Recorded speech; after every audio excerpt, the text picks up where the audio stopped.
Chapter 133. Two people, a man and a hermaphrodite, were laughing loudly in the private room, as if they had encountered something extremely happy. Their laughter seemed to shake the entire private room. Yang Qindong, who had been waiting outside, carefully paid attention to the movements in the room. When the laughter came out without restraint, he guessed a possibility. He felt that the matter had been settled, and it should be time for him to appear. He immediately waved his hand, and a waiter brought over a delicacy that had just been prepared. Taking this opportunity, he pushed the door open and entered. Yang Qindong's sudden entry did not affect the hearty laughter of the ruler and official. Wang Zhen even had the intention to show off to him. "Qindong, quickly come and pay your respects to the wisest and greatest emperor in our history. The emperor is going to personally lead the troops to Walla." As he spoke, Wang Zhen gave Yang Qindong a look. Personally lead the troops. Yang Qindong appeared to be very surprised on the surface, but in his heart, he thought that it was indeed so.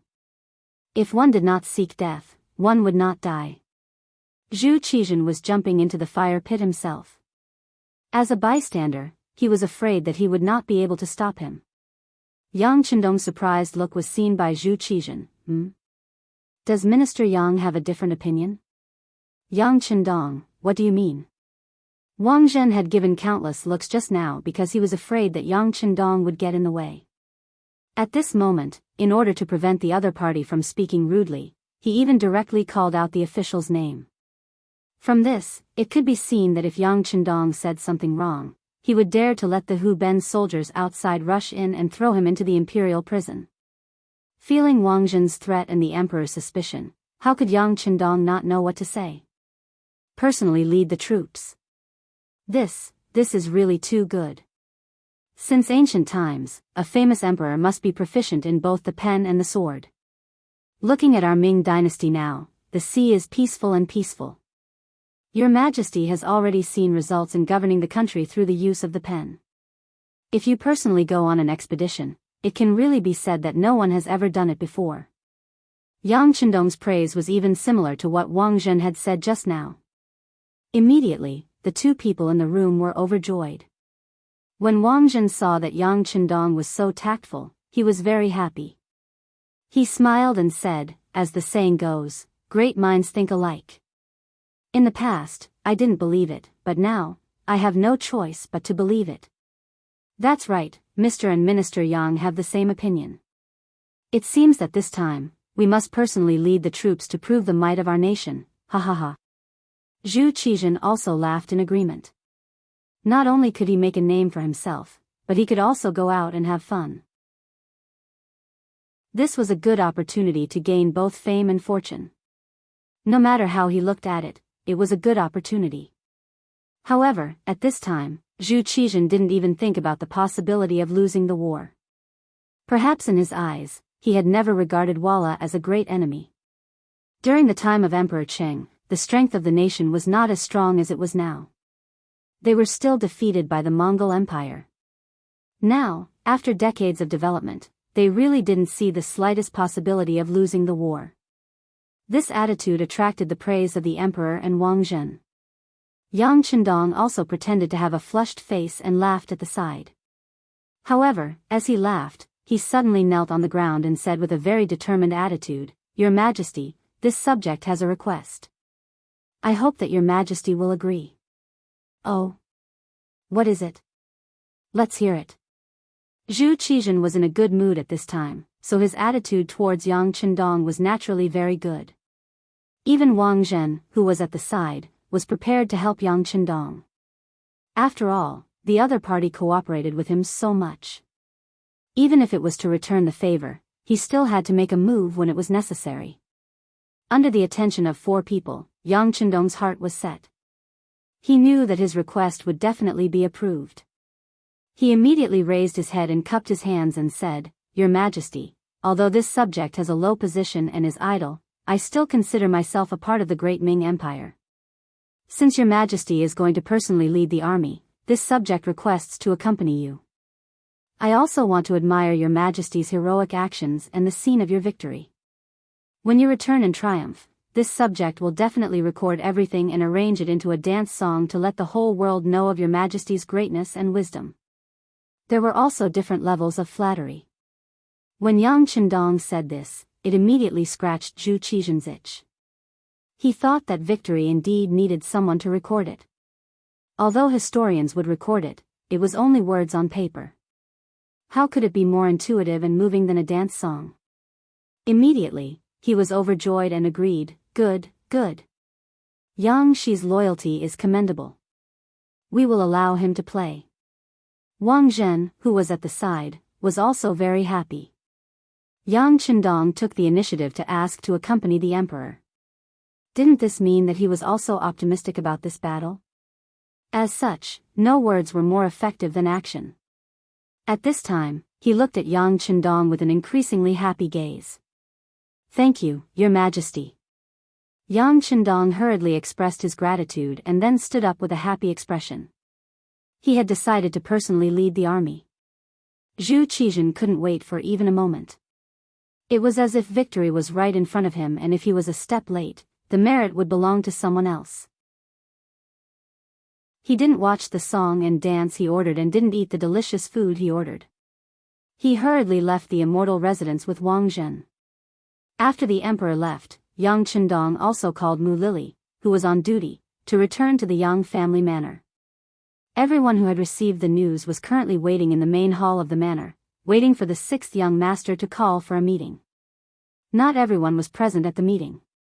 Yang Qindong first met with Qiao Yin, Madame Shui, Madame Xiang, Dong Hanxiang, as well as the two foremen of the immortal residence, Mu Lili and Cui Na. In the main hall, Yang Qindong was extremely solemn and serious. The 5 women were also affected by the atmosphere, and their expressions became much more serious. Even Madame Shui, who used to throw flirtatious glances at Yang Qindong in the past, retracted her seductive gaze at this time.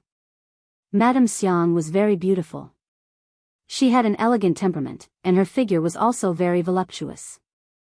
According to the previous book, she was different from Madame Shui, who looked like Su Qing. She looked more like a young Guanjilin. With her big eyes and towering breasts, there were very few men who could control themselves after seeing her. However, Yang Qindong was one of those rare men. It wasn't that he wasn't moved, but rather that he hadn't been able to find the right opportunity. Madame Xiang's dance was beautiful, and her talent in this field was outstanding. There were many performances in the immortal residence that required her to rehearse, so there wasn't enough time. With Qiao Yin and Madame Shui, Yang Qindong didn't insist on it. When it came to women, what he liked was the feeling of success when the conditions were right, and not the feeling of doing something in a hurry. In his opinion, that kind of combination would deprive him of a sense of beauty.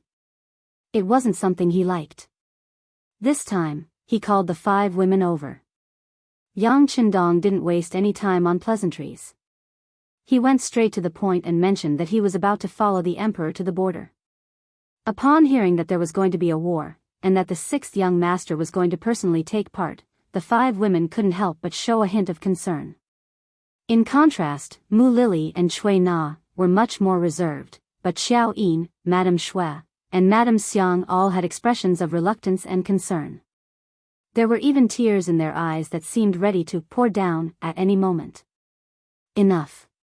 Going to war with the emperor, the young master is a civil official, so he won't be in any danger.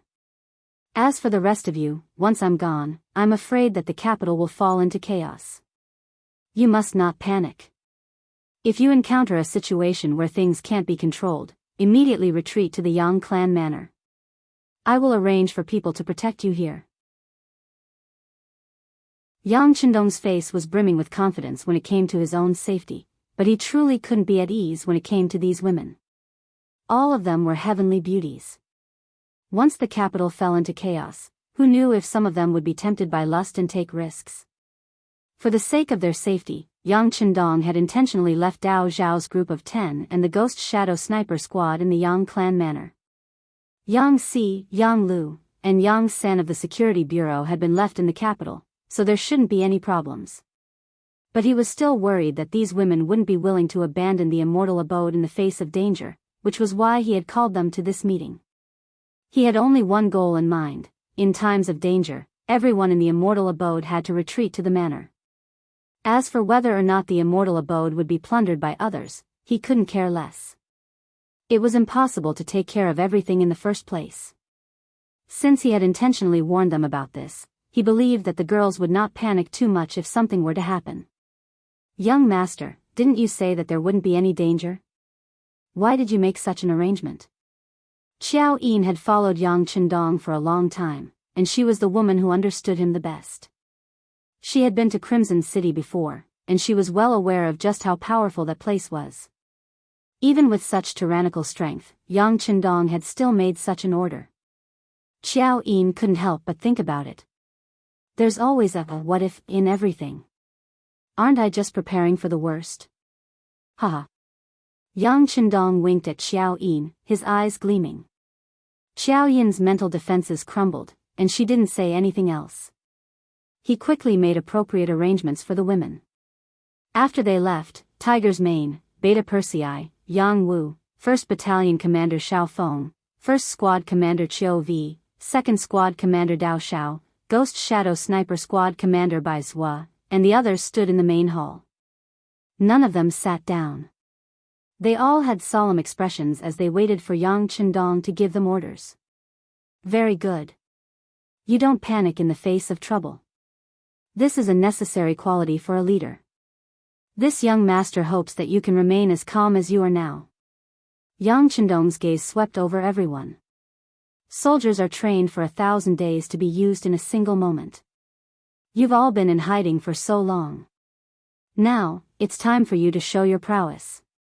Now, I order, everyone had gone through strict military training and formation training. As soon as the command was given, everyone tensed up their bodies, put their feet together, and stood at attention.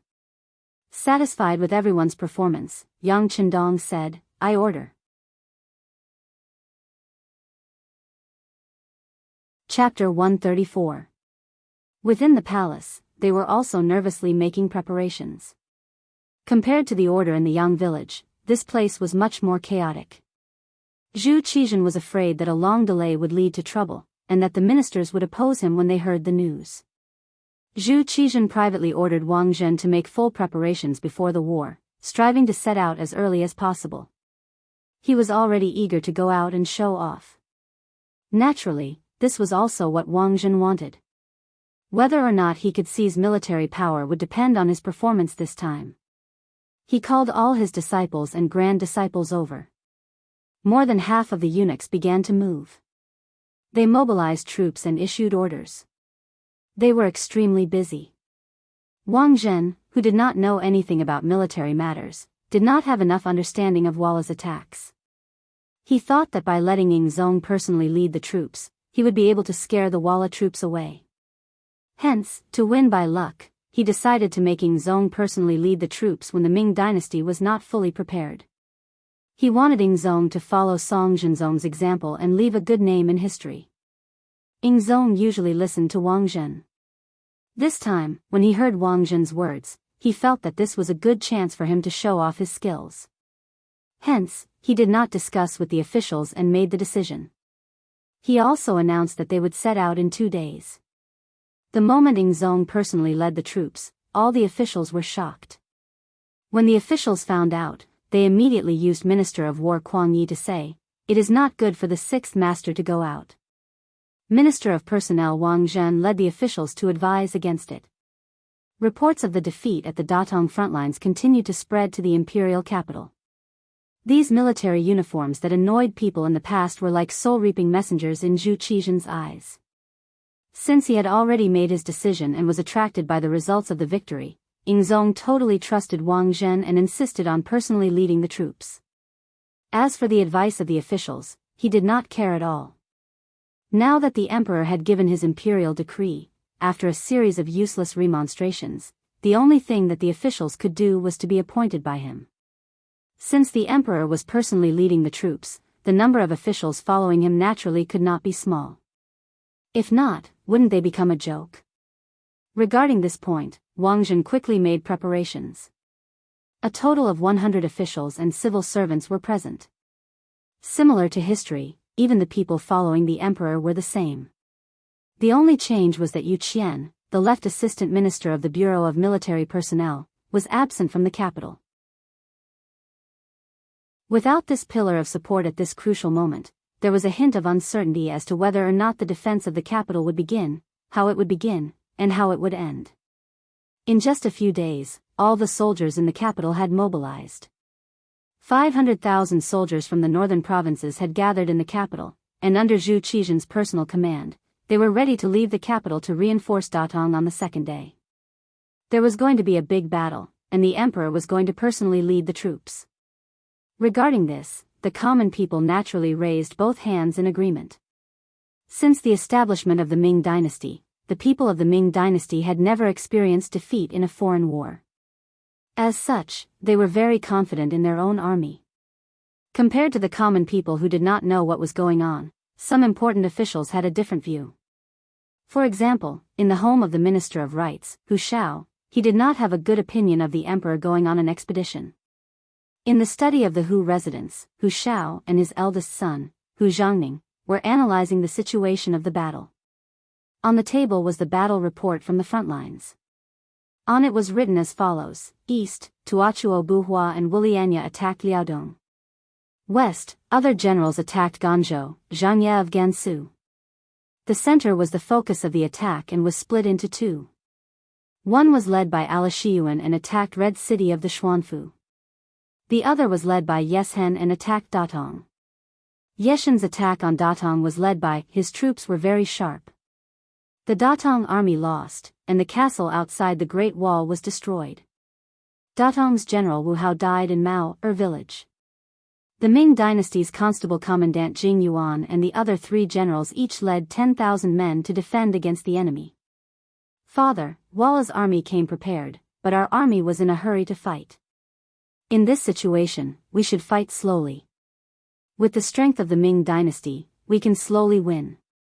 I really don't understand why the emperor wants to personally lead the troops. Isn't this too risky? Although Hu Zhangning was part of the embroidered uniform guard, he had good talent in military affairs. When he analyzed the situation, he hit the nail on the head. That's right. Very satisfied with his son's insight, Hu Cheng nodded approvingly. However, his expression quickly became very helpless as he said, Minister Kwang of the Ministry of War, Minister Wang of the Ministry of Appointments, and other important officials all tried to persuade him, but the emperor did not listen. What can we do? Just as Hu Cheng showed a helpless expression, Hu Yan rushed in from outside the study. Once she entered the study, before she could catch her breath, she said anxiously, Grandfather, Father, did he go as well? Can we not let him go? Needless to say, everyone knew who she was referring to. Faced with this question, Hu Cheng first nodded and then shook his head. Yang Shima is indeed on the list of people accompanying the emperor. However, I heard that he asked for it. Furthermore, the army is leaving tomorrow. Unless he asks for it himself and needs a good reason, no one can stop it. I'll go find him now. After Hu Yan heard this, her lips pressed together tightly and she turned to leave. Wait. Hu Zhangning suddenly called out to his daughter, Yan, you are still a girl after all. Not to mention that the Yang family has not given you a betrothal gift, even if they did, it doesn't count until you are married. Why are you going now? Be good and stay at home. Father. Hearing that Hu Zhangning was stopping her from going, Hu Yan's face immediately became anxious. Although she was not married, her heart had long been tied to Yang Chendong. As if he knew what kind of personality his daughter had, after Hu Zhangning stopped her, he directly shouted outside the study, Is Lieutenant Sun Shuang here? Here. Sun Shuang, who was responsible for security outside the door, immediately responded. Watch the young Mississippi. Without my order, she is not allowed to leave the house. Hu Zhangning ordered loudly. When a man went to the battlefield, his head was tied to his belt. No one could guarantee that he would return safely. If there was a problem, his daughter would still have to marry. At this moment, he naturally had to keep his reputation intact. Hu Yan's matter was ultimately just a small episode.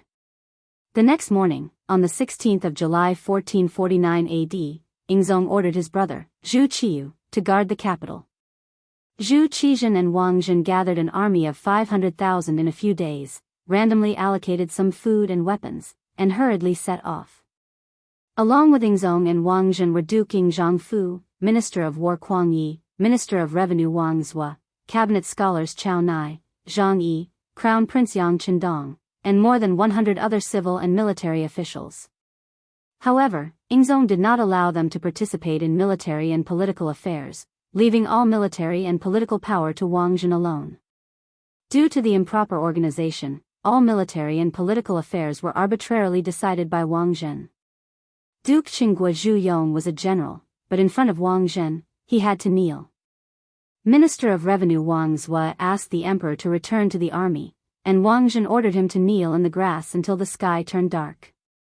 The civil and military officials accompanying the expedition were not allowed to participate in military and political affairs, and the army was in chaos. Yang Qindong was also among the officials, and not only that, he even asked Wang Zhen for a position in the army. This was also a reward for Wang Zhen to thank Yang Qindong for taking the initiative to speak up for him in the immortal abode. It was precisely because of this that the sixth young master was able to arrange for his own people to serve by his side. The so-called own people naturally referred to Tiger Mane, Beta Persei, Yang Wu, and Qiu V's first guard, as well as Xiao Feng's first company of cold-edge soldiers. As long as Yang Qindong didn't interfere, the outcome of this battle was obvious. Once they were surrounded by Walla's army, it would be very dangerous without sufficient strength to protect them. Yang Qindong had only just transferred the first company of cold-edge soldiers over, and it was also at this time that he began to bare his fangs. This was one of the benefits of joining the army. Although he didn't have any real authority, especially under Wang Zhen's leadership, he could still arrange for a few people to serve by his side. The chaos of the army also brought benefits to his arrangements. At the very least, no one cared or questioned him. Similarly, because the preparations for this expedition had been rushed and poorly organized, the army was in chaos not long after they set out. Before they even reached Datong, the army was already running low on food. People were dying one after another, and corpses covered half the road. It had to be said that because the army had been assembled too hastily, the gathering of 500,000 soldiers had been extremely chaotic from the start. Just how chaotic was it? The Minister of War, Kuang Yi, had fallen off his horse due to the crowd. The Minister of War was the equivalent of the current Minister of Defense. Even he had fallen into chaos, so one could only imagine how poorly organized and disciplined the army was. How could such an army possibly win a battle? They didn't care about the situation of the enemy, nor did they discuss battle plans. They didn't even arrange for logistical support, treating this expedition like a child's game. Wang Zhen was in charge of all military affairs, and the accompanying civil and military officials didn't participate. This was simply an amateur commanding an expert. Yang Qindong didn't say anything about Wang Zhen's random orders. He knew that even if he wanted to say something, the other party probably wouldn't listen. Since that was the case, all they could do was wait and see what would happen, as well as do what they could. For example, the Minister of Revenue, Wang Zhua, wasn't young anymore. Seeing him kneel in the grass, Wang Zhua had personally delivered a thick praying mat to him. The commander of the embroidered uniform guard, Ji Guang, had seen everything clearly and reported this matter to Wang Zhen. Wang Zhen was very busy and wanted to get involved in everything, big or small, so that everyone could do as he wished. When he heard the report that it was Yang Qindong's doing, he only frowned and waved his hand. Let him go. Record everything about him and we'll talk about it later. Of course, he wasn't letting him go out of the kindness of his heart.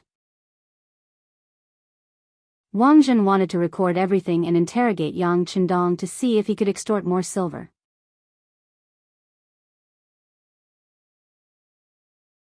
Chapter 135. Yang Qindong walked up to Wang Zhua and placed the thick prayer mat under the legs of the Minister of Revenue. This small action caused tears to well up in the eyes of this 65-year-old man. This small action was not to be underestimated, but none of the other officials would dare to do it. They didn't even have the ability to protect themselves, much less help others. Yang Chendong, it's not worth it for you to do this. Wang Zhen will definitely hold a grudge against you. Once he returns to the court, he'll probably settle everything, Wang Zhou kindly reminded Yang Chendong. It's fine. Respecting the old and loving the young is one of the virtues. Even if someone tries to blame me, I'll just explain myself to him. Yang Chendong nonchalantly smiled. But in his heart, he was thinking, will Wang Zhen return to the court? Hearing Yang Chendong talk about virtues, Wang Zhu's tears flowed down his face. He was so moved that he didn't know what to say. Seeing that the old man was crying like a child, Yang Chendong squatted down, took out a handkerchief, and handed it over. Lord Wang, you still have to take care of your body. It's very windy outside. Quickly dry your tears. It won't be good if you get an eye disease again. Okay. Thank you, Yang Chendong. Wang Zhou took the handkerchief and wiped his eyes, his heart filled with gratitude. It was said that a friend in need was a friend indeed. Yang Chendong had barely left the capital, but he had already begun to win over the hearts of his people. And this was only the beginning. It could only be described as the first meeting of a towering figure. The army left Jianghu Pass on the 19th and arrived at the Xian Manor. On the 28th, they arrived at the southern part of Jianghu City. It could be said that the army moved very quickly. Jianghu City was one of the 72 castles of Datong in the Ming Dynasty. It was 4,600 meters long, and the city walls were 11.6 meters high. There was also a trench that was 10 meters deep. There was a barbican built inside and outside the city gate, which was the ancient battlefield where Liu Bang was besieged by Bai Deng. During the Yuan dynasty, it was called Bai Deng County. 10 days before Yingzong's army arrived, on the 15th day of the 7th month, the Ming army engaged in an intense battle with Yeshen. A total of 40,000 Ming soldiers were defeated by the Walla army. Even Datong provincial governor Song Ying, Prince Consort Jing Yuan, and Zhu Mian all died in battle. From this, one could see the heavy casualties. When the Ying Sek's army arrived, the battlefield had not been cleaned up yet. Corpses of the Ming dynasty's army were strewn all over, and there was an unpleasant smell and a fearful atmosphere. This dealt a heavy blow to the Ming dynasty's army, and some of the more cowardly ones started to desert. Yingzong continued to advance. He wanted to find Walla's main force for a decisive battle, but at this time, Yeshen withdrew his forces and retreated beyond the Great Wall. 8th month, 1st day, the Ming army entered the strategic city of Datong, wanting to reach a standstill with the Walla army. Who knew that Yeshen did not choose to fight head-on? Instead, he retreated north to lure the Ming army in. Although Datong was a strategic city, it was unable to support such a huge logistical supply. Seeing that the chances of a decisive battle were slim, and the army continued to stay here, not only would it not be of any use, but they would also suffer heavy losses every day. Thus, the officials all suggested to move back to the court. Yang Chendong did not follow the officials to ask the emperor. Instead, he looked on coldly from the side. Just from the situation at that time, the decision to move back to the court was the right one. Although they had mobilized so many people and did not achieve anything, at least the army did not suffer any heavy losses. At this moment, not only did Yang Chendong see this point, but even Zhu Qizhen and Wang Zhen, the actual commander of the army, also saw this point. The Battle of Datong had started under Wang Zhen's instructions.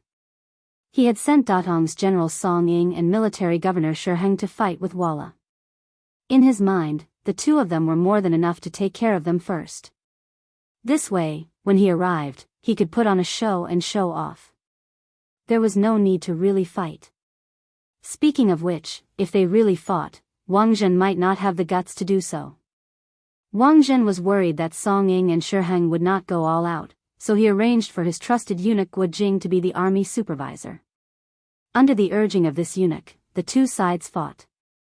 Due to their eagerness to fight, they fell into Yeshen's ambush. Furthermore, because of Guo Jing, a portion of Song Ying's army was wiped out. Shiheng and Guo Jing escaped and talked about how strong Walla was, which scared Wang Zhen. Since the civil and military officials were all trying to persuade him to retreat, he chose to follow the wishes of everyone and agreed. Since they decided to retreat, they were not far from Datong, so there would not be any danger. They could just treat it as a vacation for 500,000 people. On the third day of the 8th month, the Ming army decided to retreat. Datong Deputy General Guo Deng suggested that they retreat from Zijing Pass to Beijing. This would be far away from Walla's possible attack route and would be relatively safe.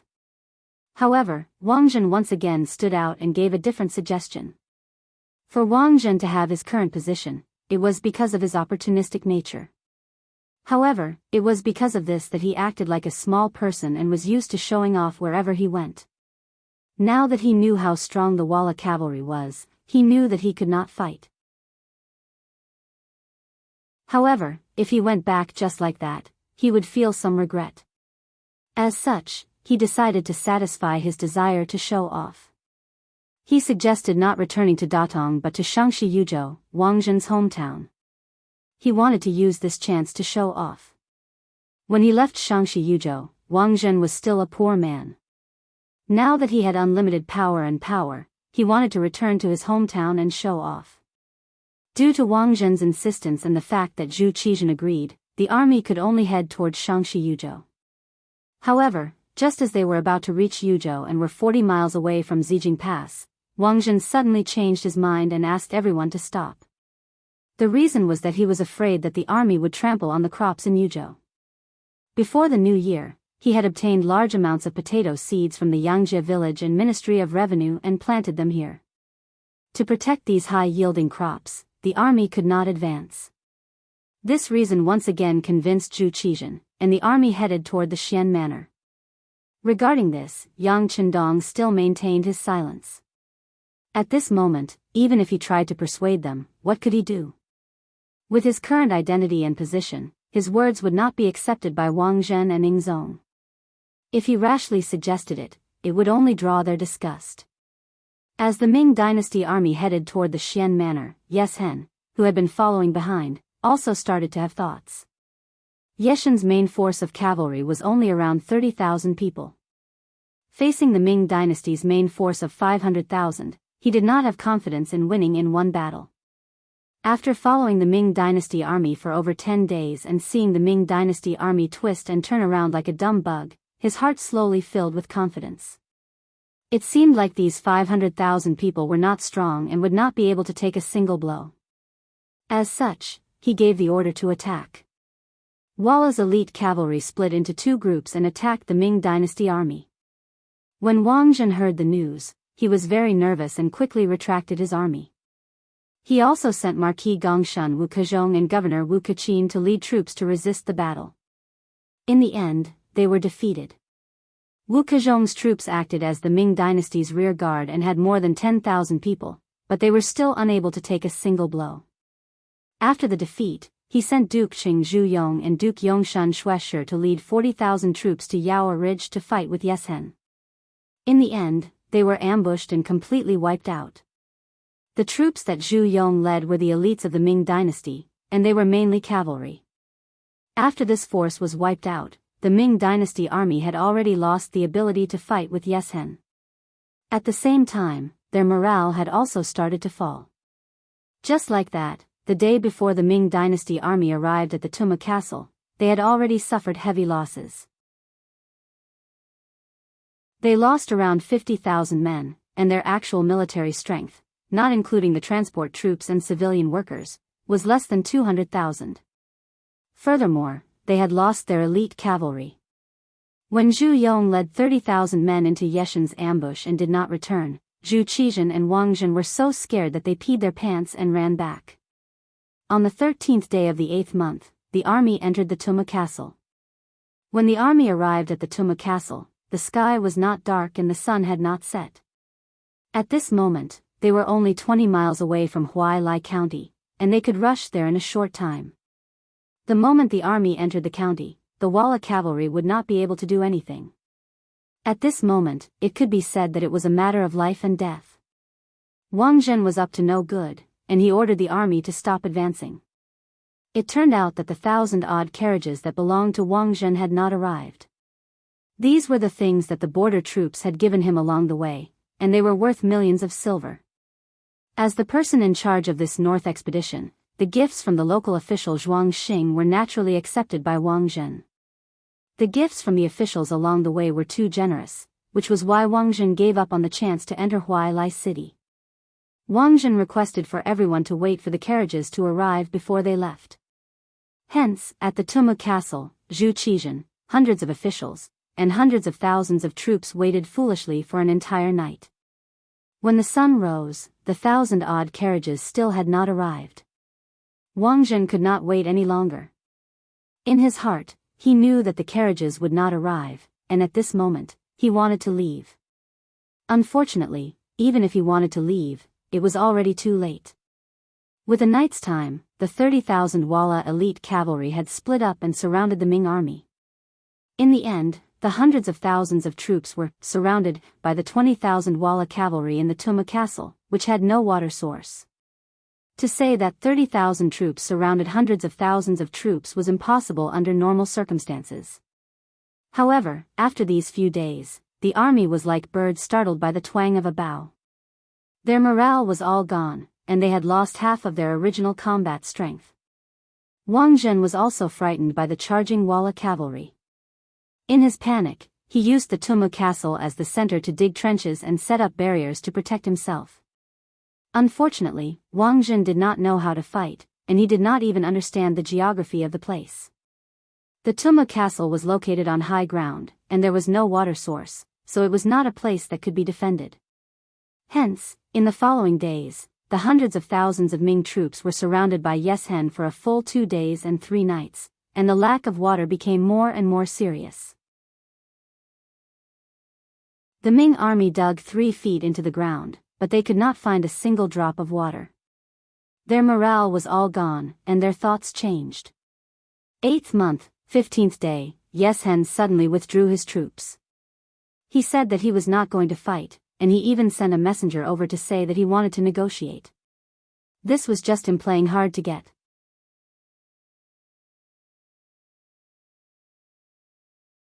Chapter 136. However, Wang Zhen believed it. Perhaps he was lying to himself. When he saw that Yeshen had retreated first, he immediately gave the order to go out and find a water source. With this order, the soldiers removed the encirclement, jumped out of the trench, and ran with all their might towards a small river 15 li away. The troops were instantly thrown into chaos. Looking from afar, one could only see a dense mass of black.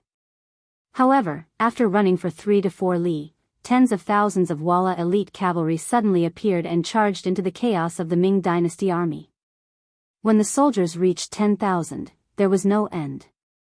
When the soldiers reached 100,000, there was no end. The Walla army besieged the Ming dynasty army from all sides. The cavalry rushed in and waved their swords to kill the Ming dynasty army. The Ming dynasty army suffered heavy casualties. Wherever the cavalry swords passed, heads flew high into the air. At the same time, blood splattered everywhere. At the same time, they shouted, "Those who throw swords will not be killed." In times of crisis, we could see the shamelessness of the Ming dynasty officials. The Walla army's slogan was, "Those who throw swords will not be killed." As long as they threw away their armor and weapons, it was fine. However, in order to save their lives, these officials actually took off everything and trampled on each other naked. The number of people trampled to death by their own people was more than the number of people killed by the Walla army. At that time, the Walla army was already not in formation and did not have the heart to kill the enemy. This was because they were busy getting rich, specifically picking up gold, silver, jewels and valuables, to rob. At that time, if there were 1 or 2 strong generals who stood up and shouted, they might have been able to reverse the situation. During the 3 Kingdoms period, Cao Cao did this. Qin Xiong also did this under Zhang Shutua and Li Mi. Unfortunately, Wang Zhen was not Cao Cao. The Ming dynasty generals did not have Qin Xiong or Qin Shubao. Everyone was busy taking off their clothes to save their lives. After taking off their clothes, the miserable state they were in became the laughingstock of history. Looking at Ying Zong, this fellow, he did not even dismount from his horse. Instead, under the tight protection of the embroidered uniform guards, he broke out of the encirclement and escaped. It was a pity that everyone was busy taking off their clothes at that time, so there was no one to support him. The embroidered uniform guard failed to break through the encirclement, and in the end, Zhu Qizhen became a lone boat on the sea, drifting under the protection of General Fan Zhong. If not for Yang Qindong's appearance, he would have been like a little chick, dragged to the north by the Walla army. Ever since he had left the capital, Yang Qindong had acted like a spectator, observing everything that was happening around him. The Ming dynasty army suffered defeat after defeat, and wrong orders were given out by Wang Zhen. Zhu Qizhen was like a puppet, only knowing how to nod his head in agreement and unable to debate. Yang Qindong looked on coldly from the side. This was a close understanding of ancient warfare, as well as a close observation of the Ming dynasty's military power. Even if some of the orders were wrong and were opposed by the officials, Zhu Qizhen agreed and Wang Zhen carried them out. Even if Yang Qindong wanted to change anything, he could not do it. He could only watch as the army was surrounded and broken down, and in the end, the entire battle was a complete failure. In this, Yang Qindong was limited in what he could do. In the face of Wang Zhen, who had actual military power over hundreds of thousands of soldiers, unless he could hold Wang Zhen hostage, it was impossible for him to have any control over the war. Everything continued until the balance of the war was completely one-sided. The final moment had finally arrived. The Battle of Tumu could be considered a farce. There was no cavalry charging, no generals bravely killing the enemy, no decisive battle between large armies, and no spectacular sight of the firearms of the three major battalions opening fire on all fronts.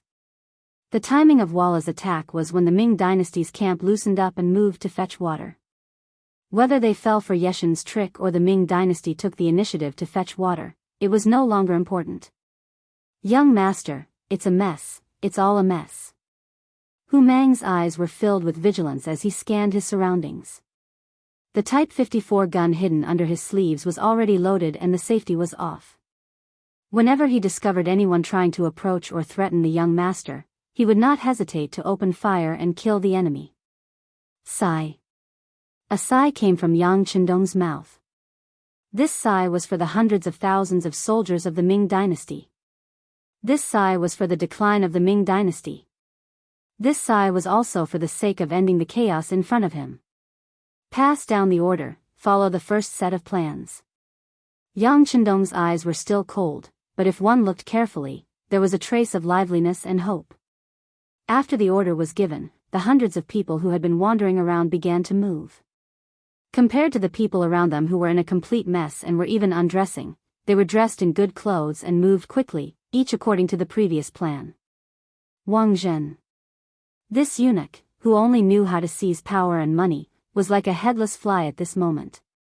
His eyes were constantly looking up and down, looking for a way to survive. For him, the defeat of the army was not terrible. As long as he could survive, everything would be fine. It would not be long before he could reorganize a new army and go to the battlefield. Of course, he might have the ability to do so, but whether or not he had the courage was another matter. His 4 eyes were still blinking rapidly when suddenly, someone flashed past his side. In a chaotic army, this kind of scene was too common. The soldiers did not know their generals, and the generals did not know their soldiers. They were completely like headless flies running around. However, just as a figure flashed past him, Wang Zhen felt a sharp pain in his neck. Instinctively, he stretched out his hand to touch it. Blood spurted out uncontrollably into his hand, and the hot sensation caused his eyes to widen rapidly. Soon after, he started to scream. Save me, someone killed me." Wang Zhen was still conscious at this moment. He knew that at this moment, someone had done something to him. But in a chaotic battlefield, death was a very common thing. Even if he was the head eunuch of the ceremony directorate, even if he was the most favored by Emperor Ing, no one was paying attention to him at this moment. One of his hands covered his neck that had been cut, as if he wanted to block the bleeding wound. The other hand was raised high and constantly waved, as if he wanted to use this to attract people's attention. He maintained this posture for 1 second, 2 seconds, 3 seconds. After about 7 to 8 breaths of time, he fell to his knees with a plop. Then, his eyes turned gray, and his face showed an extremely strong expression of unwillingness. He was unwilling. He clearly had great power, so why did he fall to the ground? He was unwilling. The emperor had trusted him so much, and there was still a great future waiting for him. He was unwilling to accept the fact that he had died in such a dubious manner. Even when he died, he did not even know who had killed him. He was unwilling, but he was indeed dead.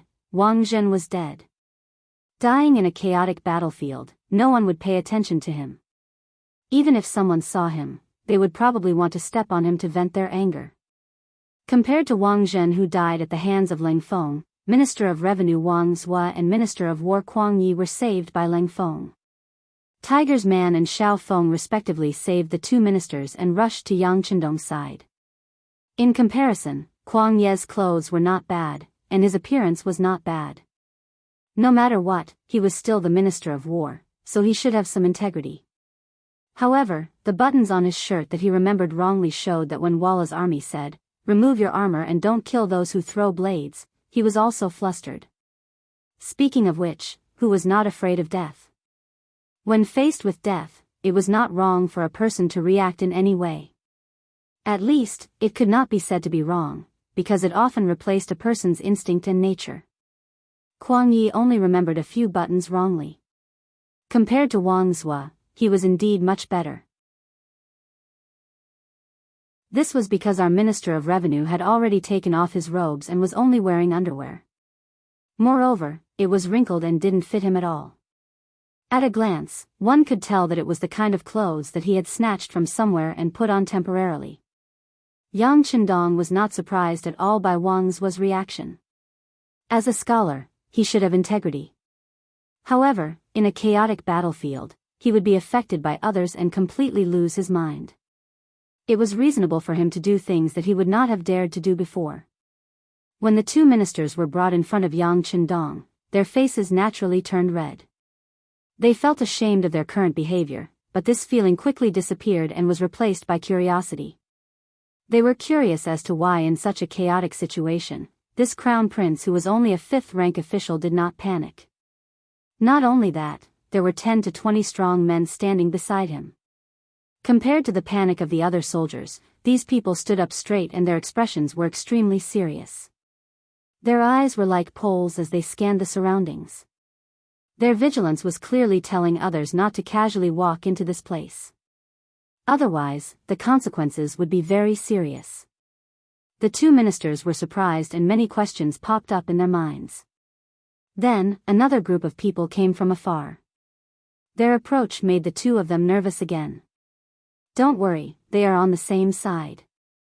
Noticing the two ministers' reaction, Yang Chendong said softly. This was like the warm sunlight in the winter, instantly relaxing their minds. The people who came from afar were the Leng Feng of the Yang clan's new army.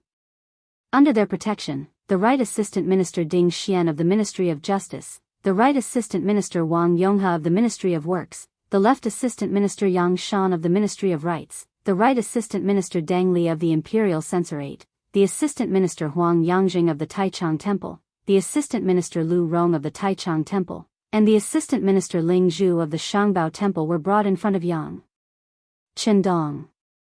Seeing the 7 people walking over, Yang Chendong's gaze carried a trace of doubt as he asked the Leng Feng, "Just these?" "It's just that some of them are still in good condition. The others have trampled on each other to death. Some of them have already been stripped clean, and it's hard to tell who is who." The platoon leader of the Leng Feng platoon stood at attention and said.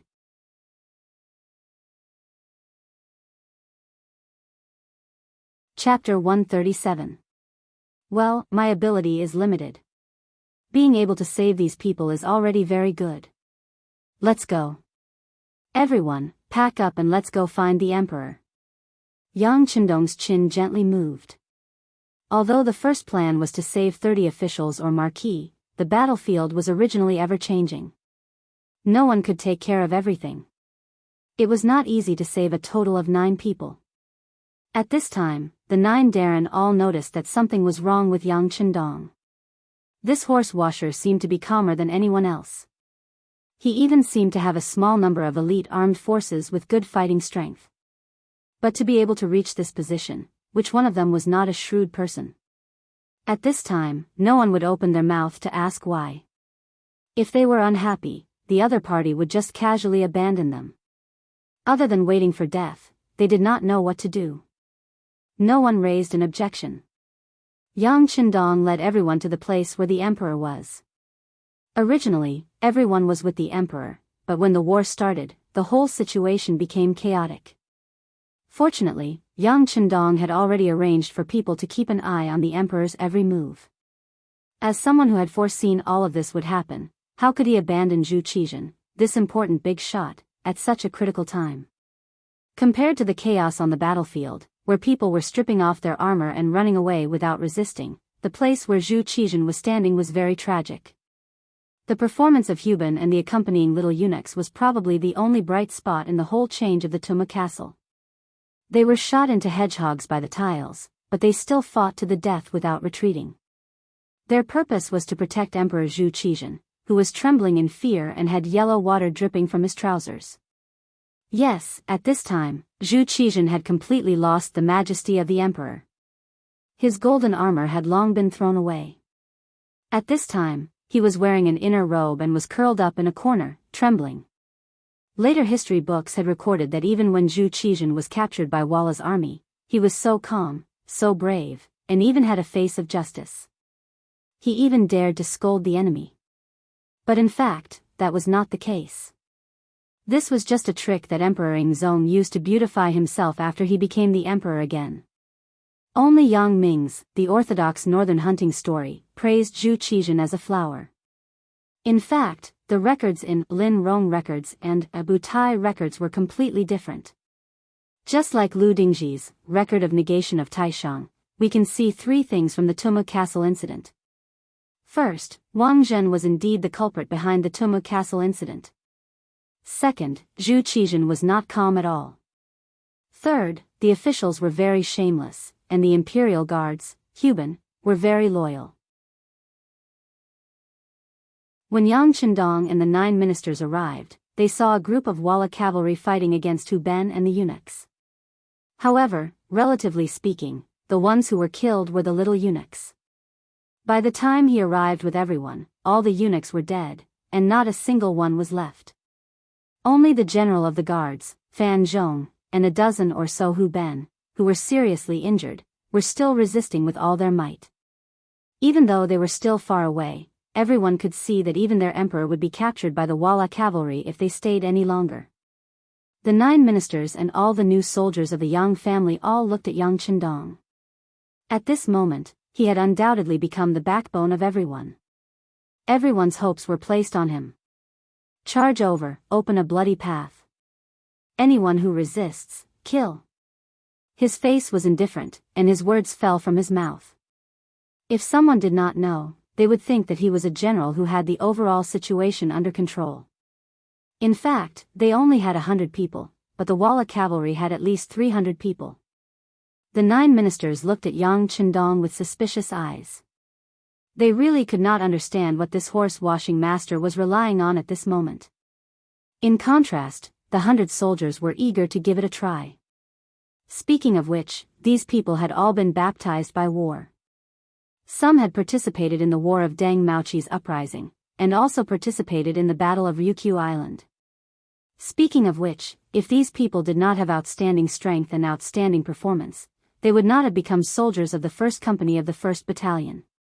Most of the time, the 1st Battalion represented the strongest. But no matter how many battles they had participated in, how many victories they had won, it could not compare to this time. This was in front of the 6th young master. Perhaps many of the soldiers would not have such an opportunity in their lives. But now, the opportunity was in front of them. Who would not want to perform well? At this time, the role of the commander of the 1st Battalion, Xiao Feng, suddenly appeared. As an officer and the current leader of the army, after hearing Yang Chendong's order, he said without the slightest hesitation, "The 1st platoon is responsible for the left wing, the 2nd platoon is responsible for the right wing, the 3rd platoon is responsible for the 8th platoon, the 9th platoon is responsible for the safety of everyone, and the 10th platoon is responsible for the rear. After the order was given, the 100 soldiers of the 1st battalion quickly moved. Some went to the left, some went to the right, and some rushed to the front of Yang Chendong and the others. In less than 10 breaths, everyone was in position. Their speed and agility opened the eyes of the Minister of War, Kuang Yi, who was in the crowd. He had lived for decades, and most of the time, he was in communication with the branch. He could not be more clear about the execution and mobility of the great Ming dynasty's army. It was precisely because of this that he could see the horror of this army that jumped out of nowhere. Not to mention other things, just their mobility alone was inferior to the great Ming dynasty's army that he had seen. Even the elite army when Emperor Cheng was still alive would not have such a performance. They were able to be orderly in times of danger without the slightest trace of disorder. While the ministers were dazzled, the 1st battalion of the 1st battalion completed the distribution of the battle formation. Then, after Xiao Feng said the word, advance, the army began to attack forward. Step by step, they were very steady. The eyes of the 100 soldiers also lit up, and they were full of courage. Before everyone could see what was going on, a black firearm that no one had seen before appeared in the hands of the soldiers of the 1st battalion of the 1st battalion. As soon as the firearm was taken out, these people seemed to have become one with it, giving people the feeling that this thing originally existed. The 100 soldiers moved forward in an orderly pace, narrowing the distance between them and the emperor step by step. The sudden appearance of this army naturally attracted the attention of the Walla cavalry not far away. The general who was in charge of commanding the battle saw that the great Ming dynasty's army was in chaos. Many of them were trampling on each other, many of them were running away, and some of them were surrendering. However, there was still an army that took the initiative to approach them. He was instantly infuriated. Still riding on the strong horse, the general did not put the 100 or so soldiers in front of him in his eyes. It was just a charge that could completely defeat them, so it did not arouse his interest. You, go and kill those reckless people for me. Don't let them live, kill them all. General Walla felt that his dignity had been provoked. He must give these people a heavy blow and let others who still dared to resist see the consequences of disobeying them. Kill. 50 to 60 Vala cavalrymen, dressed in the clothes of the Vala clan, were yelling and shouting as they charged towards Yang Chendong. In the eyes of the cavalry, as they charged, they would soon wipe out all the enemies like a gust of wind sweeping away fallen leaves. Although the 1st battalion of the 1st battalion of the 1st battalion of the Great Ming dynasty held a black firearm in their hands, they had seen such a battle formation before. The 3 firearm battalions of the Great Ming dynasty's army, which had a total of 15,000 people, did not pose a threat to them. Didn't they all throw away their weapons and armor when the army charged? Be careful, the Walla cavalry is very brave and fierce. When the ministers saw the cavalry charging toward them, their bodies trembled and their voices trembled slightly. Compared to the ministers' fearful expressions, the 100 or so soldiers of the 1st battalion of the 1st battalion of the 1st battalion of the Great Ming dynasty did not take their eyes off the enemy. They all raised the firearms in their hands and according to their usual training, they stood in formation and aimed at the corresponding cavalry. At this moment, all the soldiers of the 1st battalion of the 1st battalion adjusted the rhythm of their breathing and waited for Xiao Feng's order to shoot. 200 steps, 150 steps, 100 steps. As the commander, Xiao Feng calmly looked at everything in front of him. He did not show any abnormal reaction because of the charge of the enemy cavalry. When he estimated that the enemy was 100 steps away, he immediately opened his mouth and spat out 2 words, shoot. His voice was an order. Immediately, dozens of crisp gunshots rang out. The bullets whizzed out of the barrels, as if they were carrying a trace of fire as they rushed forward. Even the moment the gunshots rang out, they sounded so orderly as if there was only one person firing from the beginning to the end. These were the soldiers of the 1st battalion of the 1st battalion, the strongest elites that Yang Chendong had spent a lot of effort to train. Under the high-intensity training and layers of tests, each and every one of the soldiers of the 1st Battalion of the 1st Battalion of the 1st Battalion of the 1st Battalion of the Great Ming Dynasty. When the gunshots rang out, the Walla cavalry charging toward them were like small trees that were swept up by a strong wind and fell to the ground one by one. At this moment, all of the 50 to 60 men fell off their horses. Only 56 horses that had lost their owners ran toward them. Try to capture as many war horses as possible for the lords to use. Yang Qindong looked at the results of the first round of shooting and nodded with satisfaction. His expression also relaxed a lot. Before seeing a real battle, even though Yang Qindong was extremely confident in his training, he still lacked confidence. Most of the time, training included drills and real battle were two different things. Now, after a wave of bullets, it was effective. All the enemies were hit and killed, and no one was caught. This result was very satisfying and very gratifying.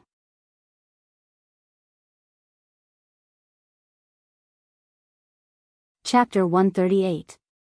After the order was given, Ling Feng grabbed the Vala horses one by one and brought them before the 9 ministers. What they received in return was a look of disbelief. Among the ministers, Kuang Ye's eyes were as wide as bells. What kind of firearm is this? How can it shoot so far and so accurately? Can you show it to me? Sorry, I can't. He watched as Kuang Ye's hand unconsciously reached for the gun in the hand of Ling Feng, who had delivered the horse to him. Kuang Ye moved his body slightly and dodged the gun. Then, he looked at Ling Feng with a cold and murderous gaze. It was this look that made Kuang Ye's body tremble uncontrollably. At this moment, he felt that he was so close to the god of death. Sorry, Minister Feng, they are mercenaries. They only took my money to do something. They won't listen to anyone and won't allow anyone to touch the weapons in their hands. If you insist on doing so, there's only one outcome, and that's becoming a dead man. I can't protect you on this point. Yang Qindong saw Kuang Ye's awkwardness. He knew that if he didn't make things clear, everyone would be suspicious. Since that was the case, he might as well make things clear and dispel these people's suspicions. As soon as this was said, the officials who were originally curious withdrew their gazes and looked down, as if they did not care about what was going on outside. If they touched it, they would die. The price of curiosity was too high. It was so high that they couldn't bear it. Even Minister Kuang Yi became a lot more honest at this time and even apologized. This old man was reckless just now, it's my fault. It's fine. The ignorant are innocent. Just don't do it. Yang Qindong smiled and turned to Xiao Feng. Our emperor hasn't been rescued and we haven't achieved our goal. We'll have to trouble you. Since they were collaborators, he had to be careful with his words. Xiao Feng, who was somewhat uncomfortable with Yang Qindong's attitude and tone of discussion, hurriedly said, Okay, since we've taken 6th young master's money, of course we'll do it well. Everyone, listen up. Keep moving forward. A few hundred steps away, General Wallace sat on his horse in a daze. Unknowingly, he already had the urge to pee, and it was almost flowing out uncontrollably. 50 to 60 cavalrymen were wiped out in the blink of an eye. Not a single one of them was able to get within 90 paces. They all died. One had to know that all of them had died without a single survivor. This had never happened before in previous battles. No one had even thought that such a situation would occur. But now, the truth had appeared. Again, let's go together and kill all of them. General Walla was angry. He didn't know that the emperor of the Great Ming Dynasty was already close at hand. He only needed 2 or 3 more charges to capture him alive. He was frightened by Yang Qindong's team. He felt that if he didn't deal with these people, it would be like a fishbone stuck in his throat, and he wouldn't feel safe at all. Many of the remaining 200 or so Walla cavalry also saw the scene. At first, they were indeed shocked, but with the general's shout, the heroic spirit in their hearts was stimulated. Each of them stared at the more than 100 people with covetous eyes, and then the cavalry charged. More than 200 cavalrymen against more than 100 people, and all of them were infantrymen. Moreover, there were no obstacles on the plains. No matter how one looked at it, there was no possibility of failure. Once the speed of the horses increased, the cavalry swords in their hands would only need to lightly slash and a big head would fly. Ah! All kinds of screams were heard, and the Walla cavalry's charge began. With the help of the speed of the horses, the distance between the two sides was quickly shortened. Be careful, be careful. Kuang Yi, Wang Zhua, and the other important officials were staring at the scene in front of them. Although they were already sitting on their horses, they still felt their bodies trembling. This was because they really didn't know how these mercenaries, as mentioned by Yang Chendong, would deal with more than 2 times the number of soldiers. This was naturally because they didn't understand these firearms. Their past experience told them that the power of firearms was indeed not small, but their weakness was also quite obvious. That was, after firing a shot, they had to reload. In this way, when facing more than 2 times the number of enemies, the firearms soldiers didn't have the slightest advantage. Raise your guns, ready, to fire. Different from the previous time, this time, Xiao Feng also raised the 95 style in his hand. The increase in the number of enemies made him want to join in the battle. However, this action of his had indeed caused the other Lang Feng members to show dissatisfaction. It was just more than 2 times the number of enemies, and they really didn't care about it. The battalion commander clearly wanted to satisfy his craving. Naturally, no one could guess the thoughts of the Lang Feng. Just when everyone thought that the battle was going to end badly, gunshots rang out. First, it was a volley of shots, and almost half of the enemy's troops were eliminated. Then, the gunshots were no longer as orderly as before, but it only gave the impression that there were a few more gunshots. Next, on the entire battlefield, only General Walla was escaping on his horse. At the most crucial moment, the general became afraid. He relied on his superb horsemanship to hide his body on the horse, and only then did he manage to dodge the shot. However, in front of the most elite Ling Feng, since you were already identified as a target, how could you escape? Even if you managed to dodge the first shot, you wouldn't be able to dodge the second. Xiao Feng raised his gun, and after his breathing calmed down, he moved his right index finger. After a crisp, paw sound, the healthy horse fell to the ground. Once the healthy horse fell, General Walla naturally fell off the horse, then quickly got up and continued to run.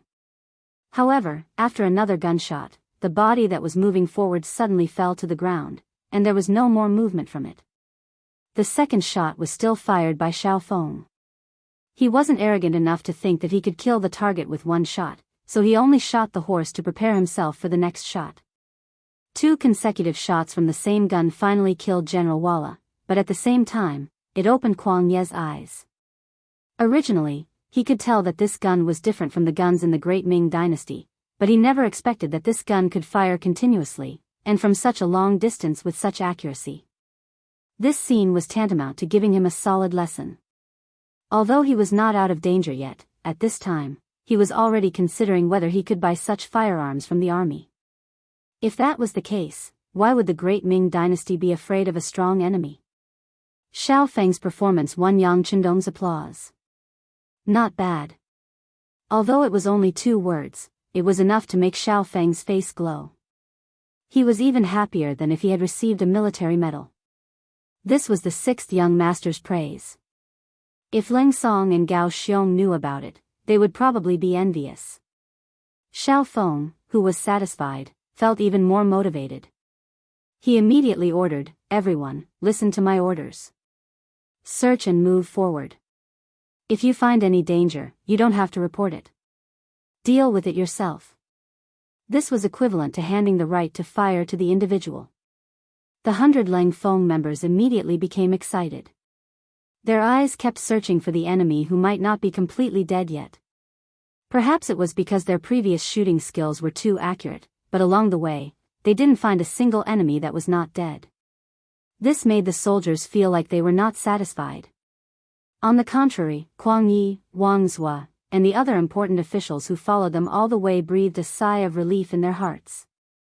With such a powerful mercenary group accompanying them, their safety should be much more guaranteed.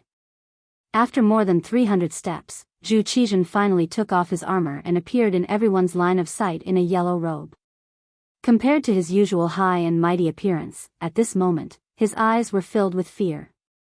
His clothes were disheveled, and there was even a small bruise on his face.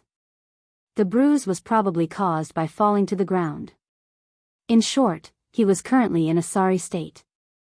When he saw Yang Qindong and the others, his originally lifeless eyes immediately became filled with a strong desire for life. Beloved official Yang, we are here. We are here. Check the injuries of the others and protect His Majesty. Yang Qindong also saw Zhu Qizhen. He then ran over to Zhu Qizhen's side, pretending to be terrified. Finally, he could grab Yang Qindong's hand. Zhu Qizhen said with a panicked expression, "Sir, you have misled me. You have misled me." At this moment, Zhu Qizhen still didn't forget to find a scapegoat for this great defeat. From this, it could be seen that no one who could become an emperor was simple. Yes, eunuch Wang messed up the battle and caused a great defeat. He is guilty. However, he did it out of kindness. He just isn't good at leading troops. Yang Qindong knew how Zhu Qizhen felt about Wang Zhen. In history, this person was first captured and then sent back by Walla. He only regained the throne a few years later. However, once he took the throne, he didn't forget to build a colorful clay statue for Wang Zhen. He even built a monument for him. Just from this point alone, it could be seen how much Zhu Qizhen doted on Wang Zhen. He didn't believe that Zhu Qizhen would hate Wang Zhen just because of this great defeat. Furthermore, outsiders knew that he and Wang Zhen were working together. If he said anything overboard now, it would give people the impression that he was burning the bridge after crossing the river. Anyway, he had already been killed by Ling Feng. What did it matter if he said something nice? When Yang Qindong said this, Zhu Qizhen looked at him with admiration. He then said, "Beloved official Yang, you should send someone to see if you can find Sir. Perhaps he is fighting with the enemy somewhere."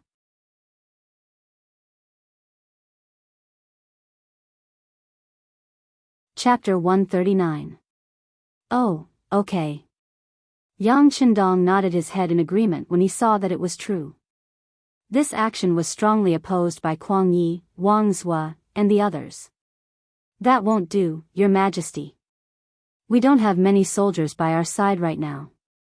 If we send more people out and encounter the Walla cavalry, I'm afraid it will be disastrous.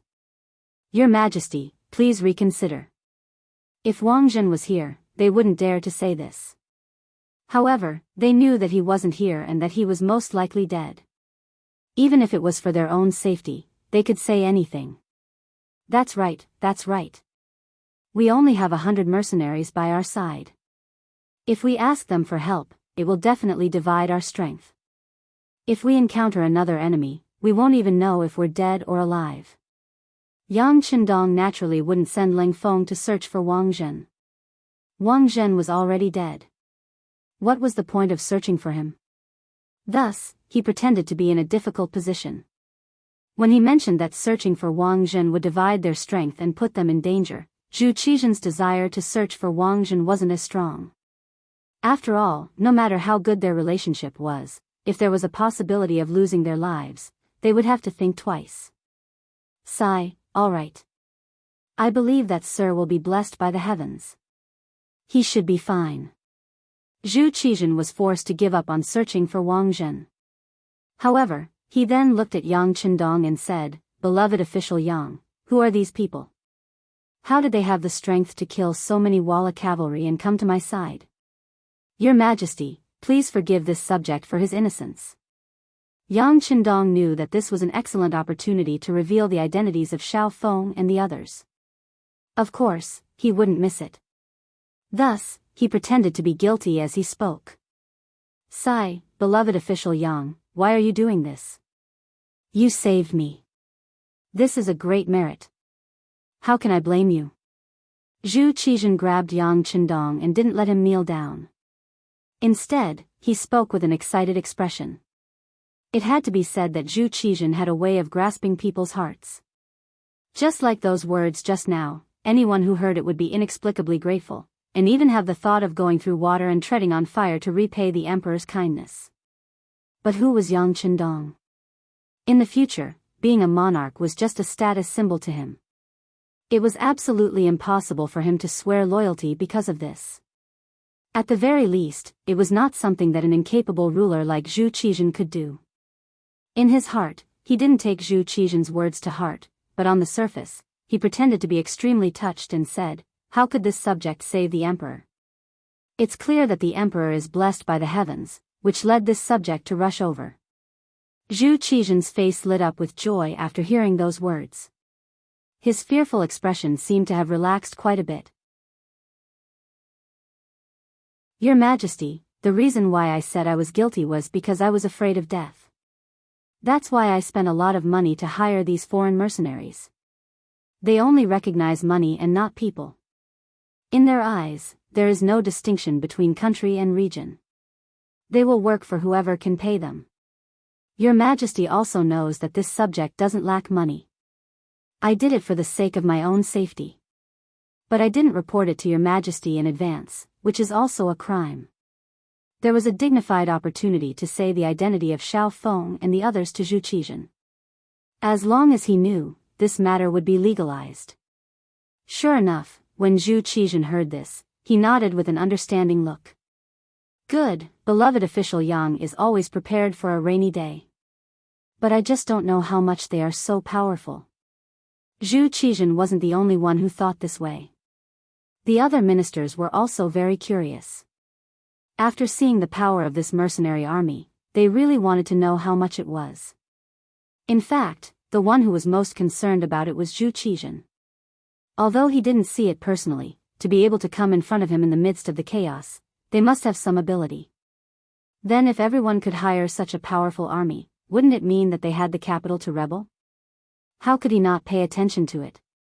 Feeling everyone's gaze on him, Yang Qindong smiled and said, "Your Majesty. Coincidentally, they weren't hired by me in the beginning. They were barbarians from overseas who did business with me. This time, they were in charge of delivering goods to the skies beyond trading company. When I met them, the army was about to go to war. I discussed it with them and asked them to protect me for 10,000 taels per person. If it weren't for this coincidence, I'm afraid that they wouldn't be interested in such a small amount of money. 10,000 taels per person, 100 people would be 1,000,000 taels." After hearing this, Kuang Yi and Wang Zhua couldn't help but suck in a breath of cold air. Especially Wang Zhua. As the Minister of Revenue, he had a clear understanding of the great Ming dynasty's money. The value of the money that passed through his hands every year was very large. However, even he was shocked when he heard the price, not to mention the other important ministers. This answer also shocked Zhu Qizhen so much that he broke out in a cold sweat. 1,000,000 taels of silver just to protect him? This Yang Qindong was really too rich. Of course, he was probably the only person in the entire court who could afford such a price. After all, whether it was the immortal abode or the skies beyond trading company, large amounts of money flowed in every day. This answer also allowed Zhu Qizhen to breathe a sigh of relief. The higher the price of the mercenary army, the more relieved he would be. It also showed that not everyone had the ability to hire this army and achieve great things to threaten him. While they were talking, Tiger's Mane walked up to Yang Qindong. "Young master, apart from General Fan Zhong's injuries, the rest of the Tiger's Mane didn't continue, but his continuous shaking of his head explained everything." When Yang Qindong heard this, he didn't make any decisions. Instead, he looked at Zhu Qizhen with an expression that said, "You're the emperor, so you should make the decisions. Forget it, just let them be. When we return to the palace, we will reward their families greatly. As for what happens next, beloved Minister Yang, and my other beloved ministers, what do you all think?" Zhu Qizhen was very satisfied with Yang Qindong's attitude, but he really didn't have any ideas right now. After the army's defeat, his mind was already in a mess. Although he said he was asking the ministers, everyone's eyes were actually on Yang Qindong. It was clear that they had long since run out of ideas. In a situation where they were surrounded by enemies, there seemed to be no path out that was safe. Since he was the one who came up with the idea, Yang Chendong didn't hold back. He knew that the longer they stayed here, the greater the danger they would be in. Previously, because all of the Walla cavalry had been wiped out, the news didn't spread. But once the Walla army found out about their tracks, once the army pressed on, with only 100 people, there was still danger. Alright, since the emperor has given this important task to this subject will give his own suggestion. Our current position is naturally the closest to Huai Lai County, but that place is also the most dangerous. The Walla will definitely be on guard against us and will definitely arrange a large number of troops there. Then we might as well do the opposite and go to Yuzhou. Yang Chendong acted as if he had a card up his sleeve. In reality, this was also his plan from the beginning. That's right, catch them off guard and attack them when they least expect it. The art of war says that what is false and what is true and what is false. I'm sure no one will think that we will go to Yuzhou. After hearing Yang Chendong's suggestion, Minister of War Kuang Yi immediately supported it. Yang Chendong and Kuang Yi, who understood the art of war, both had the same idea. Zhu Qizhen's heart was set. Alright, then we will go to Yuzhou. After saying that, he got up and prepared to leave. But he was stopped by Yang Chendong. What is the meaning of this, Minister Yang? Zhu Qizhen's expression changed greatly. He was afraid that this person would have evil intentions towards him. If that was the case, then with only the injured General Fan Zhong, he was afraid that he wouldn't be able to protect himself. Yang Chendong, what are you doing? Fan Zhong stepped forward with his hammer in hand, in a questioning manner. But before he could get close, Tiger's Mane, Beta Persei and Yang Wu had already surrounded him from 3 directions. It was guaranteed that if he took another step forward, his blood would splatter 5 feet and he would fall to the ground and die. The situation suddenly became tense. Yang Chendong hurriedly gave Tiger's Mane and the others a look to retreat, then half knelt in front of Zhu Qizhen. Your Majesty, this subject doesn't have any other intentions. It's just that if we are going to escape, Your Majesty must change your clothes. Change my clothes? Why? Zhu Qizhen was puzzled. Your Majesty, wearing a yellow robe will easily attract other people's attention. It will also easily attract the Walla cavalry's pursuit. Yang Chendong cursed the other party's pig head in his heart, but on the surface, he looked like he was advising him. Oh. At this moment, Zhu Qizhen came to his senses and nodded. That's right. Beloved official Yang is right. Since that's the case, we will take off the yellow robe. Yes, Your Majesty not only has to take off the robe, but also put it on someone else to confuse the enemy's attention. Yang Chendong's words shocked Kuang Yi and the other officials, causing them to become nervous. They first looked at each other, then slowly lowered their heads. These people's reactions fell into the eyes of Yang Chendong and Zhu Qizhen, and the latter was naturally unhappy. The former lowered his head and smiled, but when he looked up, he had already returned to his serious state. Your Majesty can put the yellow robe on Hu Ben, who died with a similar figure to you, to create a false image and use it to confuse the enemy. Hearing that they were going to let the dead wear clothes, Kuang Yi and the others raised their heads one by one, and their expressions returned to normal. Zhu Qizhen suddenly understood and said, That's right. Beloved official Yang is right. This way, the Walla army will think that we have already ascended to heaven. This way, no one will pursue us.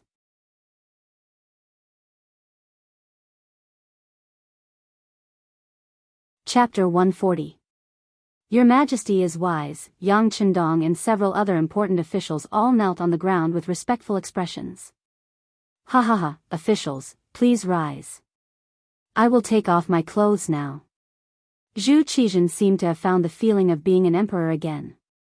With a laugh, he took off his yellow robe. Soon, Hu Ben, whose body was similar to Zhu Qizhen's, was brought in front of everyone. More importantly, his face had been cut several times. Everyone worked together and put the yellow robe on the body of the dead. Then, they identified the direction of Yuzhou and hurried over.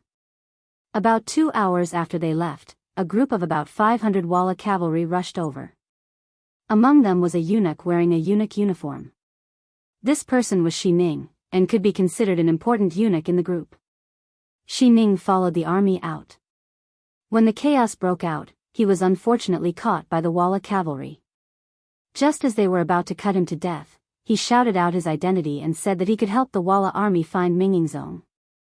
In this way, the Ming dynasty would be within their reach.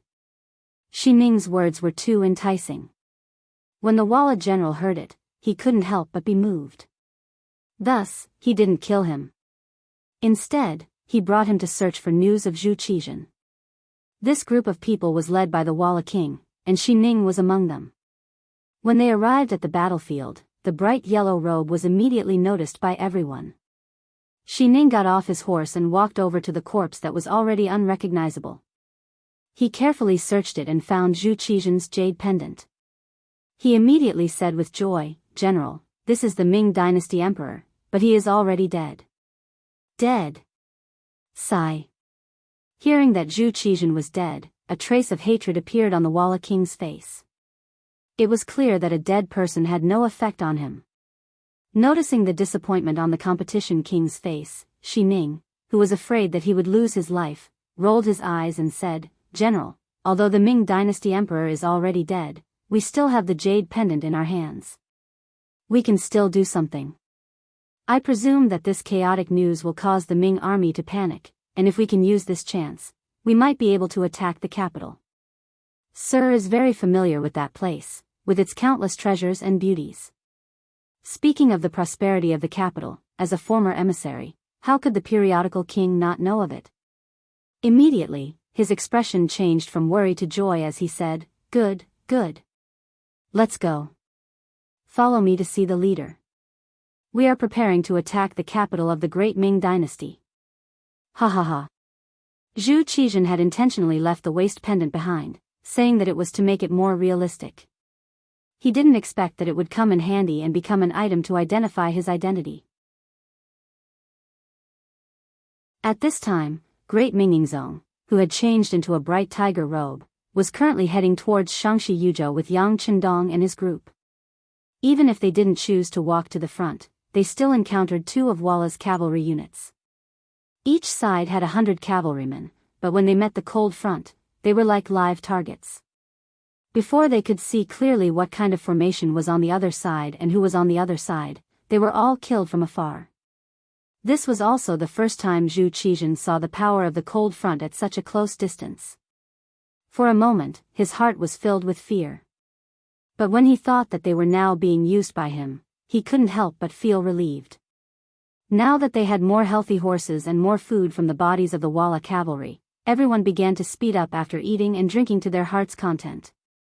Regardless of whether it was day or night, they headed straight for Yuzhou. Shi Ning was brought to his elder brother, Yes Hen, who was also the leader of the Walla, by the periodical king. Yes Hen was tall and sturdy, and there was a sense of superiority in his eyes. His eyes were deep and sharp, and when he looked at Shi Ning, he was so scared that his heart jumped. "You said that this belongs to your Ming emperor?" Yes Hen asked casually as he played with the seemingly expensive waist pendant in his hand. Yes, Lord Chief, this belongs to our Ming emperor. He has already been killed by the brave Walla cavalry." Shi Ning knelt on the ground like a servant. After saying this, he was afraid that the other party wouldn't believe him, so he added, "This little one is a eunuch who follows the Ming emperor, so of course I wouldn't be wrong. Also, this little one is a Nuzanren, not a Han. I have long been looking forward to the army trampling on the great Ming dynasty and repeating the glory of the grassland people." Shi Ning was really afraid that he would die. At this moment, he didn't want to say anything nice, but he was afraid that Yes Hen would kill him if he was unhappy. Shi Ning's attitude made Yes Hen believe him. "Even if the Ming emperor is dead, do you think that their capital is now in chaos?" Previously, because the leader of the periodical king's guards, Tuj, angered Yang Chendong, all the spies of the Wara in the great Ming dynasty's capital were exposed and killed. If he wanted to understand the situation of the great Ming dynasty, he could only ask this little eunuch in front of him. Shi Ning was afraid that Yes Hen would kill him without asking any questions. If that happened, he wouldn't be able to show his value. Now, as long as the other party was willing to ask him, it proved that he was useful, and his life was not in danger. And in order to better express himself, and also to show his importance, he, who was kneeling on the ground, analyzed, "Leader, what the Ming dynasty does not lack the least is the emperor." The size of the imperial family is beyond our imagination. Even if the current emperor is dead, they can still elect a new emperor at any time. What? Xi Ning's answer made Yes Hen very unhappy. Doesn't that mean that it's useless for us to kill the Ming emperor? No, it's not like that. Xi Ning shook his head like a rattle drum. Although the royal family of the Ming dynasty is very large, it's not difficult for them to elect a new emperor. However, it's difficult for a new emperor to gain power in a short period of time, and this is our opportunity. Therefore, we can't announce the death of the Ming emperor immediately. If we do, it will only give the other party more time to prepare. We can first march to the capital, and when the army reaches the city, we can announce the death of the Ming emperor. This way, even if they elect a new emperor, it will be difficult for them to form any resistance. At that time, the new regime will be replaced by the old regime, and it will be chaotic. This way, we can suppress the city with our army. At that time, this lowly one can persuade my friends, and perhaps we can open the city gates without shedding a drop of blood and completely enter the capital. Zhu Qizhen was already dead, and to Xi Ning, he had no hope. Even if he could safely return to the capital, how could another emperor trust him as much as Yingzong did? Perhaps the other eunuchs would be eager to kill him. Since there was no way out, he might as well vote for Walla. With his contributions in planning, once Walla succeeded, he might be able to become a powerful eunuch like Wang Zhen. At this moment, Xi Ning seemed to see the glorious light of the future. In order to achieve this goal, he really did his best to plan for Yes Hen. Okay. After hearing Xi Ning's words, Yes Hen was also moved. Originally, he only wanted to attack the border of the Ming dynasty to show his strength. However, he didn't expect to win the battle and even kill the Ming emperor. Now that he had the opportunity to enter the capital of the Ming dynasty, how could he give it up? Thinking back, he once asked the Ming emperor to marry a princess to him for the purpose of seeking peace, but he was rejected. Now, if he could enter the capital, wouldn't he be able to choose all the princesses? He would also be able to take revenge for the humiliation he suffered back then. Xi Ning's proposal was accepted by Yes Hen. Next, Walla's army began to clean up the battlefield. In terms of firearms alone, there were 14 great general cannons, 2,161 divine cannons, and 4,223 divine spears. In addition to other military necessities, it could be said that the harvest was quite bountiful.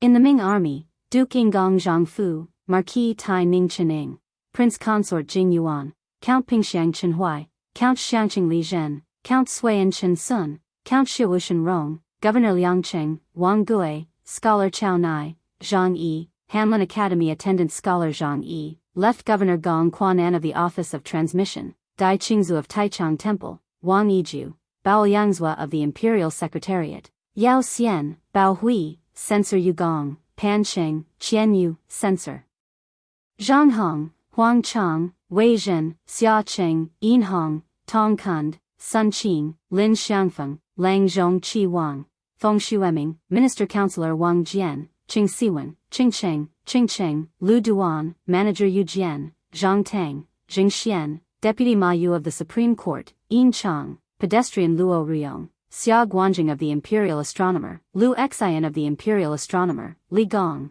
Shiyu, and others all died in the battle. In this battle, more than half of the Ming army died, and a large amount of supplies were plundered by Yes Hen. Only the Minister of the Supreme Court, Xiao Weizhen, and a few others luckily escaped. Then there were the 9 important officials that Yang Chendong had saved. The 500,000 soldiers left behind by Ming Qingzu Zhu Di had been completely wiped out, and the 3 most elite battalions had also been destroyed.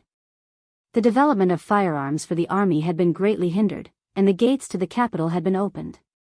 In the history of the Ming dynasty, this battle was known as the defeat of Tumu. This defeat had far-reaching effects, becoming the turning point for the Ming dynasty from the early to the middle stages.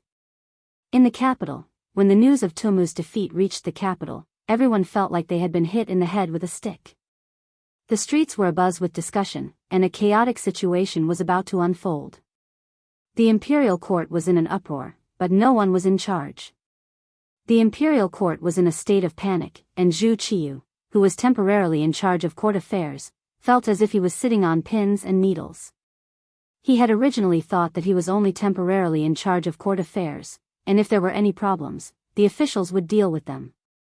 He was just putting on an act, waiting for Emperor Zhu Qizhen to return so that he could report on his task perfectly and continue to be a king. But he had never imagined that the army would be defeated, and defeated so miserably. According to the news from the front lines, the field was littered with corpses. Now, there was no news of Emperor Zhu Qizhen.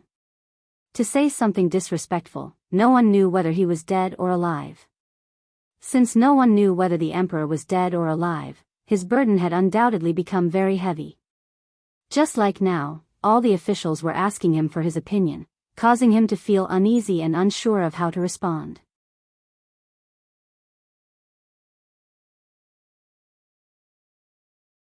Chapter 141. Prince Cheng, the military report says that Walla's army is coming to the capital. Biyao Pass is in an emergency. If we don't do anything about it, Zijing Pass and Jianghu Pass will be in danger. At that time, Walla's army will come to the capital. Wang Ji, the Minister of Personnel, as one of the old officials, stood out bravely and told Zhu Qiyu about the danger of the current situation. Then what should we do? Zhu Qiyu, who had never been in charge of the court, was at a loss. Prince Yu, Minister Wang, we should be discussing the whereabouts of His Majesty and whether he will be able to return.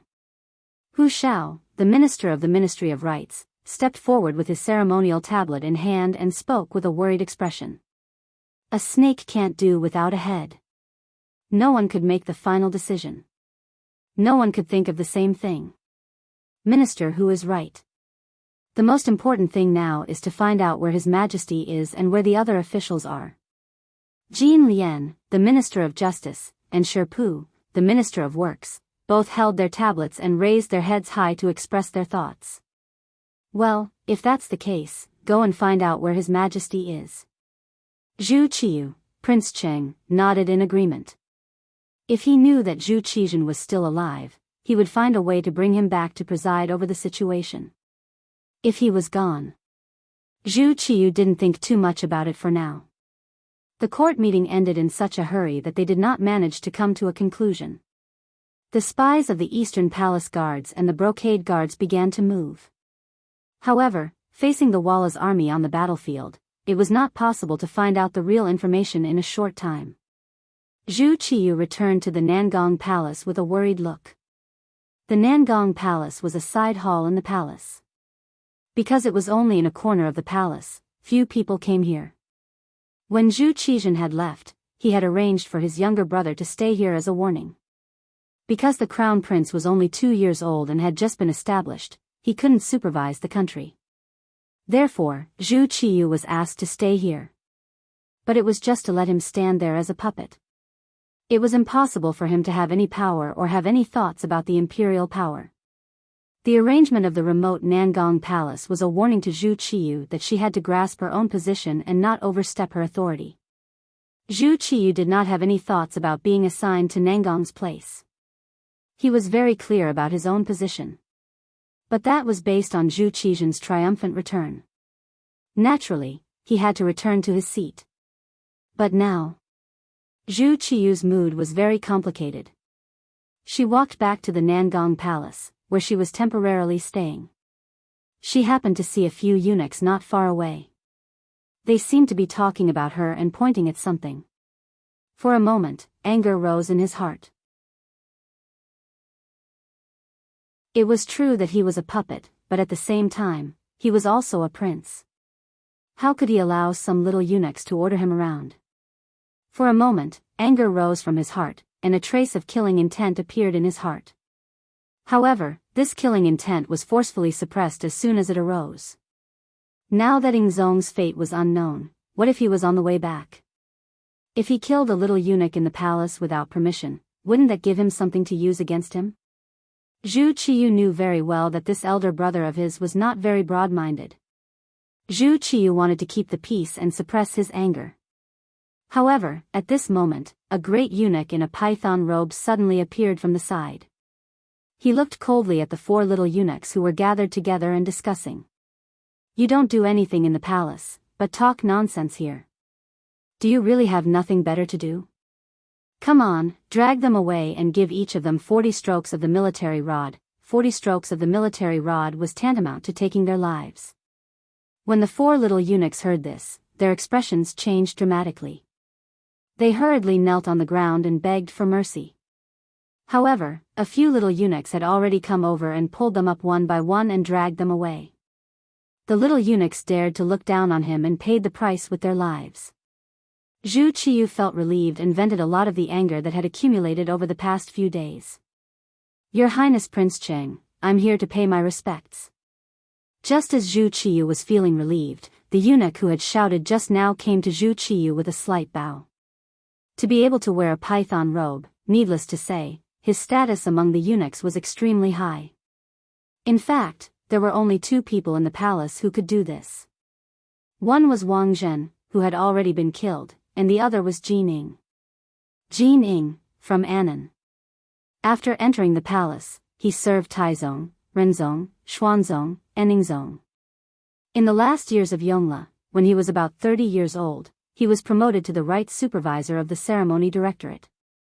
After Renzong ascended the throne, the people under the name of Zhang Ding, who was about to be exiled, were all rewarded to him, including real estate and trees, as well as the people and land of his son-in-law Tian Go. In the 7th year of Xuande, 1432, because of his loyalty and diligence, he was also given a decree of exemption from death. Later, he was given a silver record and promoted to a eunuch of the ceremony directorate. Ingzong Zhu Qizhen was only 9 years old when he ascended the throne. Eunuch Wang Zhen would play with him, and he doted on Wang Zhen the most. Thus, Wang Zhen took out Jin Ing and the other eunuchs to take charge of the ceremony directorate. Jin Ing could only give in to him everywhere. Rather than giving in to him everywhere, it was better to say that he was hibernating. This was because he had always been the eunuch in charge of the ceremony directorate. Moreover, he was the first eunuch and enjoyed a very high position. It was just that Wang Zhen was in the limelight for a while, so no one paid attention to him. Jin Ying's sudden appearance at this time, and it looked like he was standing up for Zhu Qiyu. The meaning behind this was worth pondering. Zhu Qiyu's impression of Jin Ying was quite good. Not for anything else, but because this person was one of the few people who treated him with respect. Perhaps it was because they were both oppressed, or perhaps it was because they had the same experience and knew what hibernation meant, so naturally, there were too many similarities. Many thanks, Eunuch Jin. Zhu Qiyu smiled and spoke to Jin Ing with a smile in his eyes. At the same time, he bowed slightly to express his gratitude. Aya, you can't do that. Yu Wang has a precious body and is in charge of court affairs. How can you be so polite to a eunuch like me? Jin Ying's face was filled with fear and trepidation. His head was extremely low, as if he was about to make intimate contact with the ground with his knees. At the mention of being in charge of court affairs, Zhu Qiyu's expression turned bitter. His starry eyes were filled with power as he said, "What? Is Eunuch Jin also here to make fun of my incompetence in court?" Jin Ing, who was said to be knowledgeable, could not be more familiar with this feeling. After all, he had experienced 4 emperors. But at this time, he still pretended to be very afraid and shook his head violently. Your Highness Yu Wang, please forgive me. This subject does not have such thoughts. On the contrary, this subject believes that Yu Wang was just born at the wrong time. Otherwise, with your great wisdom, it would not be difficult for you to become a wise ruler. Shoo! Zhu Qiyu was really frightened by Jin Ying's words. He looked around nervously. Eunuch Jin, don't harm this prince. Your Highness Yu Wang, don't worry. No matter what, this subject has been in the palace for so many years and has some power of my own. There is no third person within 100 steps of this place. You can rest assured. Jin Ying's face was full of confidence. This time, he had come to find Zhu Qiyu, taking a certain risk. He had also come to express his loyalty and surrender. Since that was the case, how could he not make the necessary preparations? Let's go into the hall and talk. Zhu Qiyu knew that if Jin Ying dared to say this, it must have been arranged. After all, once Zhu Qizhen found out that he had been in close contact with eunuchs in private, he would be suspected. He did not know what would happen to him. But Jin Ying regarded himself as a subject, so his intentions were clear. Jin Ying had been in the palace for so many years, so it was impossible for him not to know something that even Zhu Qiyu himself knew. And since he still dared to come, he must have something to say to him. At that moment, he strode into the hall with a considerate look. Jin Ying followed half a step behind him. He followed closely behind with his head lowered. But if he was willing to raise his head at this moment, he would be able to see a very determined expression on his face. It was determination. Because this time, Jin Ying had come to persuade Zhu Qiyu to take the throne. Regardless of whether Zhu Qizhen was alive or not, and whether he could return to the palace, in Jin Ying's eyes, he was already a useless person. The change of imperial power had always been a matter of swords and blades. Since you dared to leave the palace, you should be prepared for a turtle dove to take over your nest. If you wanted to blame someone, you could only blame Zhu Qizhen for trusting and doting on Wang Jin too much. Since you doted on someone else and did not give yourself a way out, don't blame him for looking for another way. Then, in the hall of the Nangong Palace, Zhu Qiyu and Jin Ying chatted for a long time. No one knew what they talked about, but the various events that followed were enough to deduce what they had said and what they had planned. The Hu residence. After Hu Xiao and Hu Zhangning returned to the residence from court, they gave strict orders that no one was to leave the residence without their permission. Even the maids in charge of buying groceries and cooking in the residence had to set a time limit. When they went out, they had to bring a few more servants with them.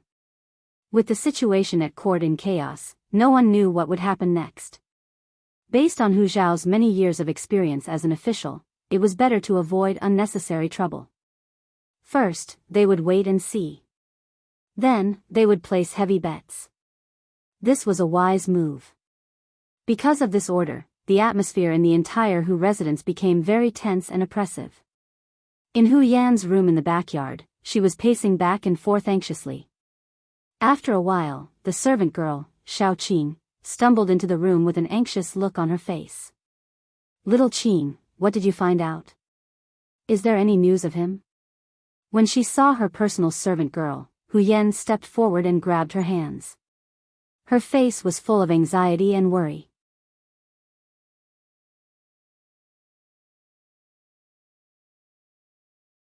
Chapter 142. Me. Young Mississippi. The main, side, and back doors of the estate have all been closed. Without master's orders, no one is allowed to leave. Little Qing panted as she recounted what she had seen to Hu Yan. When she heard that all the doors of the estate had been closed, Hu Yan had a bad premonition. If nothing major had happened, such a change wouldn't have occurred. Her expression couldn't help but change slightly. When she looked at little Qing, there was a hint of anxiousness. "I asked you to gather information. What's the result?" "This." Little Qing shook her head. "I couldn't leave the estate, so I couldn't get any more information. However, when I asked Lieutenant Sun Chuang, he said that it seemed that the front lines had been defeated." "Defeated? Seems?" Hu Yan's heart skipped a beat. "Has this information been confirmed?" As she spoke, she tightened her grip on little Qing's wrist. "Young miss, you also know that with Sun Chuang's status, what he knows is limited. Young miss, hurry up and let go. You're hurting me." Little Qing's eyes were hazy with tears. Hu Yan's grip had truly hurt her. Hu Yan mechanically released her grip and sat back down in her chair. Her eyes were empty as she said, "He'll be fine, he'll be fine." Quite a few people in the capital were reacting in the same way as Hu Yan. This was especially true for the hundreds of family members of the officials who had accompanied the army. They could vaguely sense that something was wrong. Even though there was still no confirmation, the atmosphere had already turned icy cold.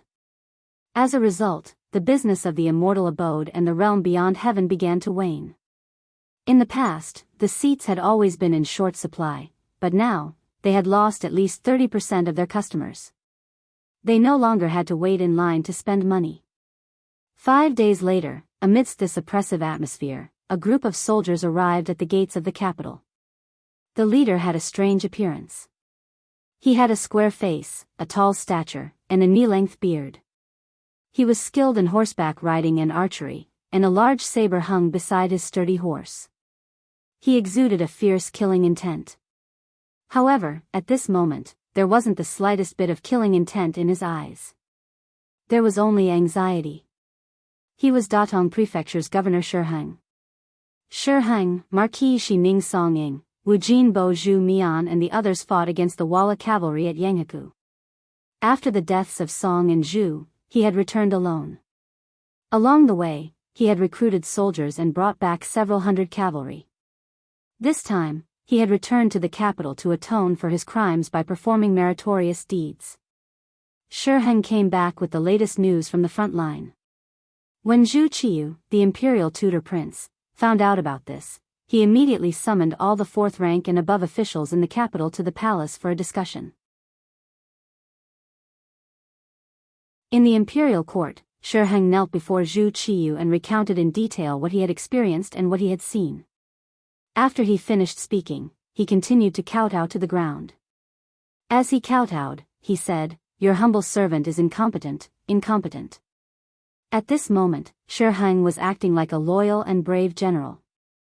Instead of saying that he was repenting, it was better to say that he was showing off his achievements. "General Shi, please rise.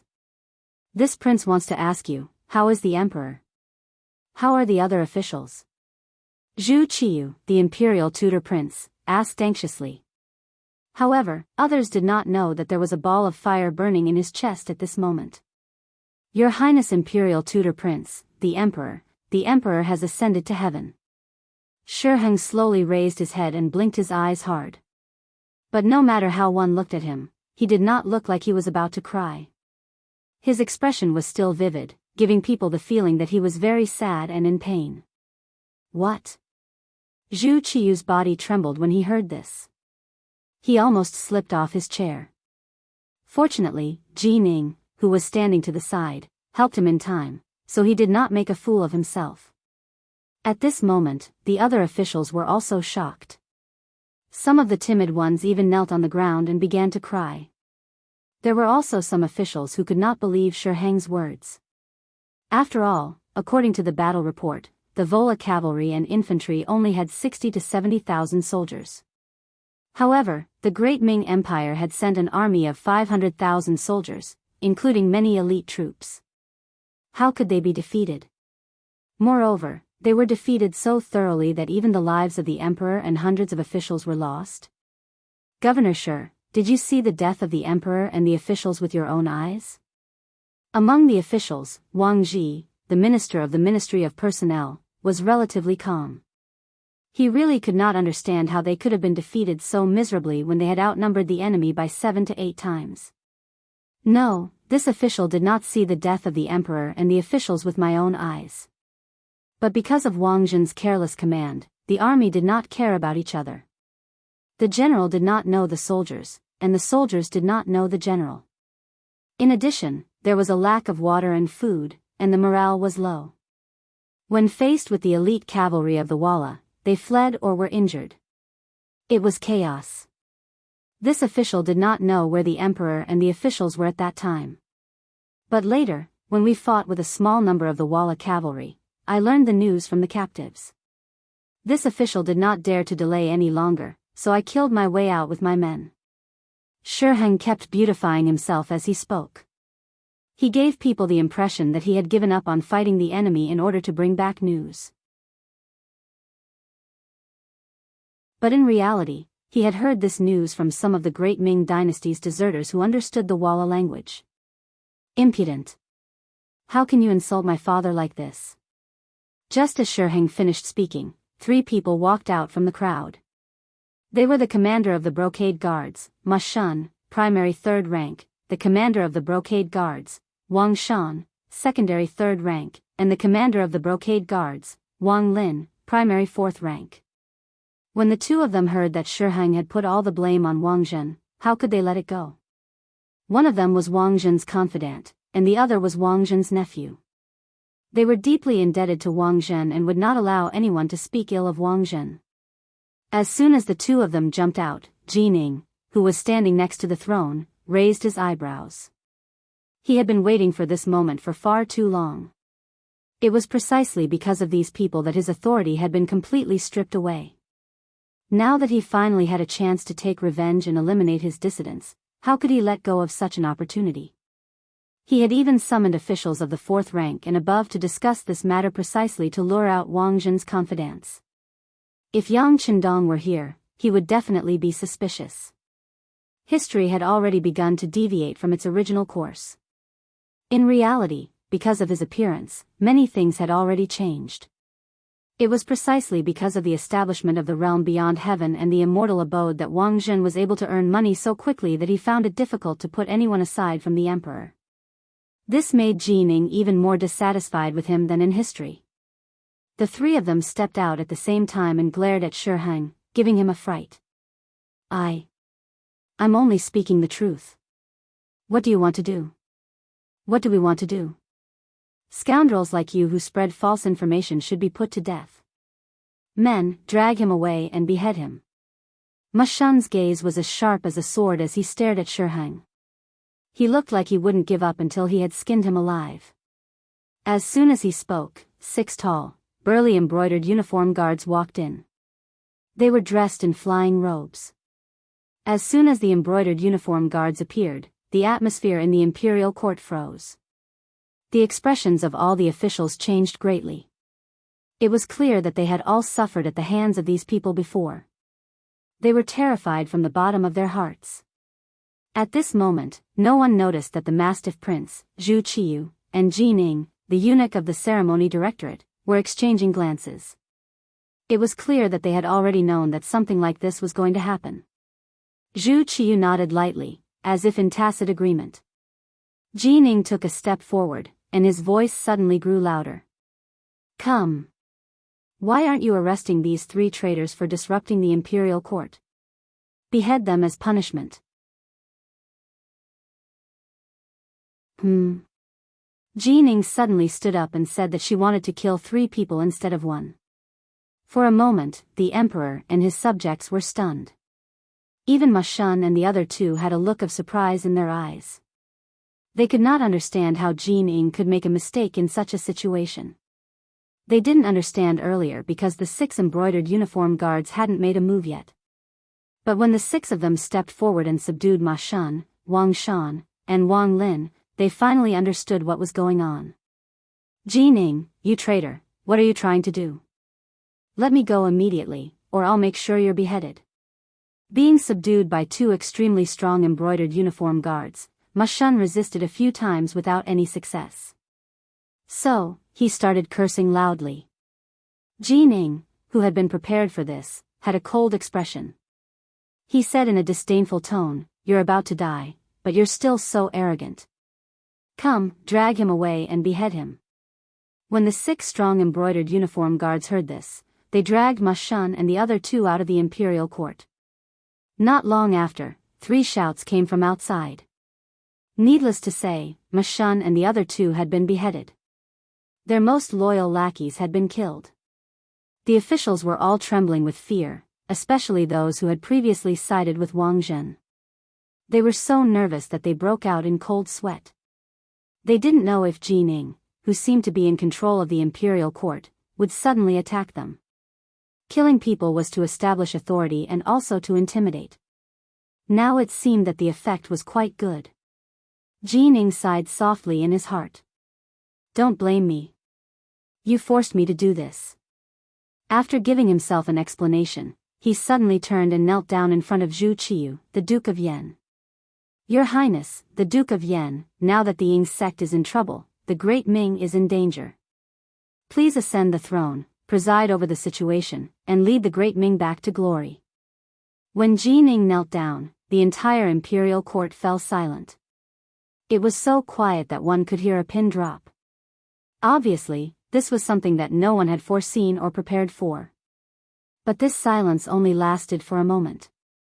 Shiheng suddenly pounded his head on the ground and shouted, "This official requests the Duke of Yan to ascend the throne and establish the empire." With Shiheng taking the lead, the officials who reacted quickly knelt down one by one and begged the Duke of Yan, Zhu Qiyu, to ascend the throne and become the emperor. Shiheng had said that the Ying sect, Zhu Qizhen, had already died on the battlefield. Even so, someone had to be the emperor. Now it seemed that with the status of regent, the younger brother of the emperor, and the bloodline of the Zhu family, it was perfectly justified for him to inherit the empire.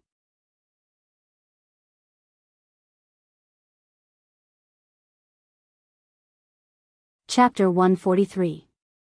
With the situation settled, all the officials knelt on the ground and cheered.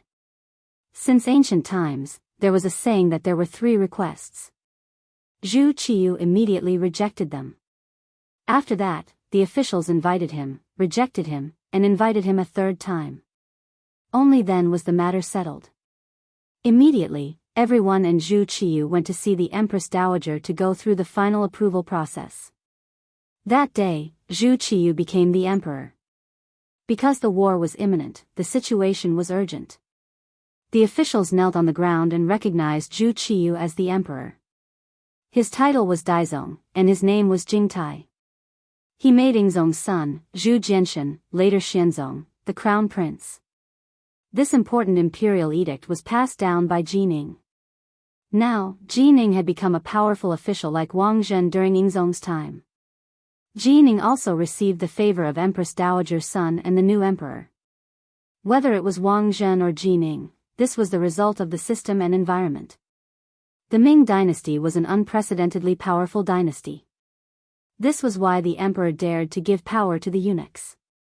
Although the eunuchs of the Ming dynasty had so much power, when the emperor really wanted to punish them, he only needed to write an imperial edict and these eunuchs would be doomed eternally. Lu Jin and Wei Zhongxian both ended up like this. Thus, the emperor was not worried about the eunuchs being disloyal. Secondly, the emperor had no choice but to use the eunuchs. The Ming dynasty officials were very powerful. At their peak, they dared to publicly criticize the emperor. Although the emperor was the son of heaven and had unparalleled power. But in front of all the officials, he was all alone. In order to break the unity of the officials, the emperor could only use the eunuchs to restrict the power of the officials. Although the eunuchs were mostly dark, they all knew that the only thing they could rely on was the emperor. Thus, they were all loyal. Thus, to the emperor, the eunuchs were more reliable than the officials. Now that Jining had taken the initiative, she should have immediately attacked Wang Zhen's faction. However, this was not the result of a peaceful development. It was the result of a crisis. At this time, the military reports said that Walla's army was approaching. If the palace was in chaos now, it would be bad for the overall situation. In order to give Emperor Jing and Zhu Qiyu a good impression, Jining didn't attack Wang Zhenyu supporters. Instead, she began to unite the majority of the people and prepared to fight the enemy together. It was because of his generosity that many eunuchs took the initiative to defect and change their allegiance. Even those who were loyal to Wang Zhen became much more well-behaved and hid among the crowd. For example, Wang Zhen's trusted eunuch of the imperial horse supervisor, Chen Guan, had become an old dog that didn't bite. He had become very obedient. Whenever Jining gave an order, he would completely obey. There wasn't the slightest bit of difference. There were also eunuchs Chao Jixiang, Gao Rang, Mao Mu, and Xian Sengbao, the Imperial Horse Directorate's chief eunuch, who were all very low-key. Don't cause trouble, and do your best to complete the tasks assigned to you. However, everyone could see that these people were still waiting to see the situation. They were waiting for the arrival of Tile's army before making a final decision. In this regard, Jining didn't have any better ideas. Zhu Qiyu was willing to delegate power to her, but not without a bottom line.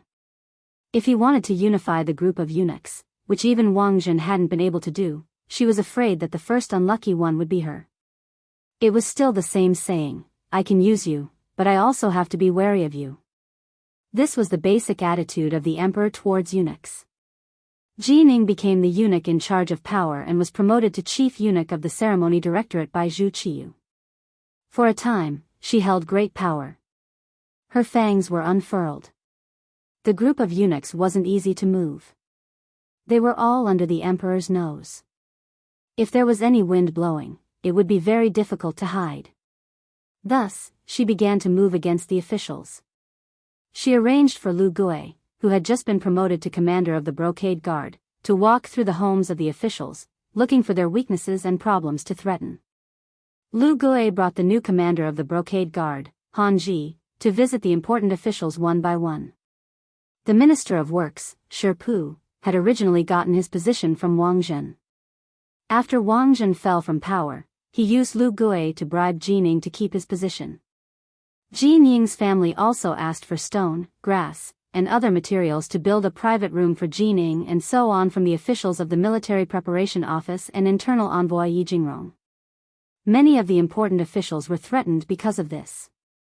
The lighter ones were given a sum of money to settle the matter. There were even some who were directly sent to prison. As the residents of the Minister of Rights, Humang, the Hu manor also suffered a lot from Lu Gui and Han Ji. Not only did they give a large sum of money, Hu Changning was also ordered to reflect on his mistakes at home on the grounds that he was suspended from his duties. Jining had made such a big move that some of the officials who liked to curry favor could no longer remain calm. They all thought of ways to establish a relationship with her. Among them was the head of the Hanlin Academy, Wang Go, who was also Yang Duo's husband. Wang Go had given all of his family's gold and silver to the new commander of the brocade guard, Han Ji. As a result, he had been promoted from the original 9th rank to the 7th rank editor. Not only had he been promoted, but he had also taken the position of his former superior, Wang Si. Although Wang Si's grandfather, the Minister of Appointments, Wang Ji, had also been threatened, he had only given money to ensure his safety and had not expressed his loyalty to Jining. His position was not easy to move, but his family members, such as his grandson Wang Si, had been removed from their positions and thrown back home. Originally, when they were in the Hanlin Academy, because Wang Si and Yang Chendong had a good personal relationship, he had always suppressed Wang Go and made him suffer. Now, not only had he been promoted, he had also removed the mountain above his head. Next, the first thing Wang Go, who was proud of his position in the government, did was find Yang Duo. He said that he had taken a fancy to the servant girl Xiao Chui and wanted her to warm his room. Xiao Chui was one of the 10 servant girls that Yang Chendong had given to Yang Duo. She was quite beautiful, and Wang Go had also coveted her for a long time. However, she had been sent by Yang Chendong. Even if he had the intention, he did not have the courage. However, now that he had heard that Yang Chendong and Ingzong had died on the battlefield together, he no longer had anything to restrain himself from. Thus, he wanted to show off his power as a man. Yang Duo naturally rejected Wang Go's request. Xiao Chui also threatened to kill herself, saying that if Wang Go touched a single finger of hers, she would die in front of him. If that really happened, it would be inevitable that there would be endless trouble. Wang Go knew that he could not do it. In a fit of anger, he decided to divorce his wife and divorce Yang Duo.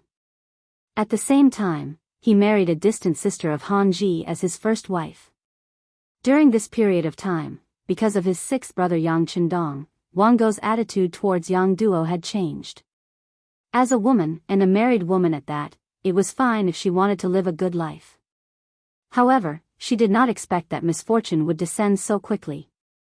Before she could react, the divorce paper was in front of her.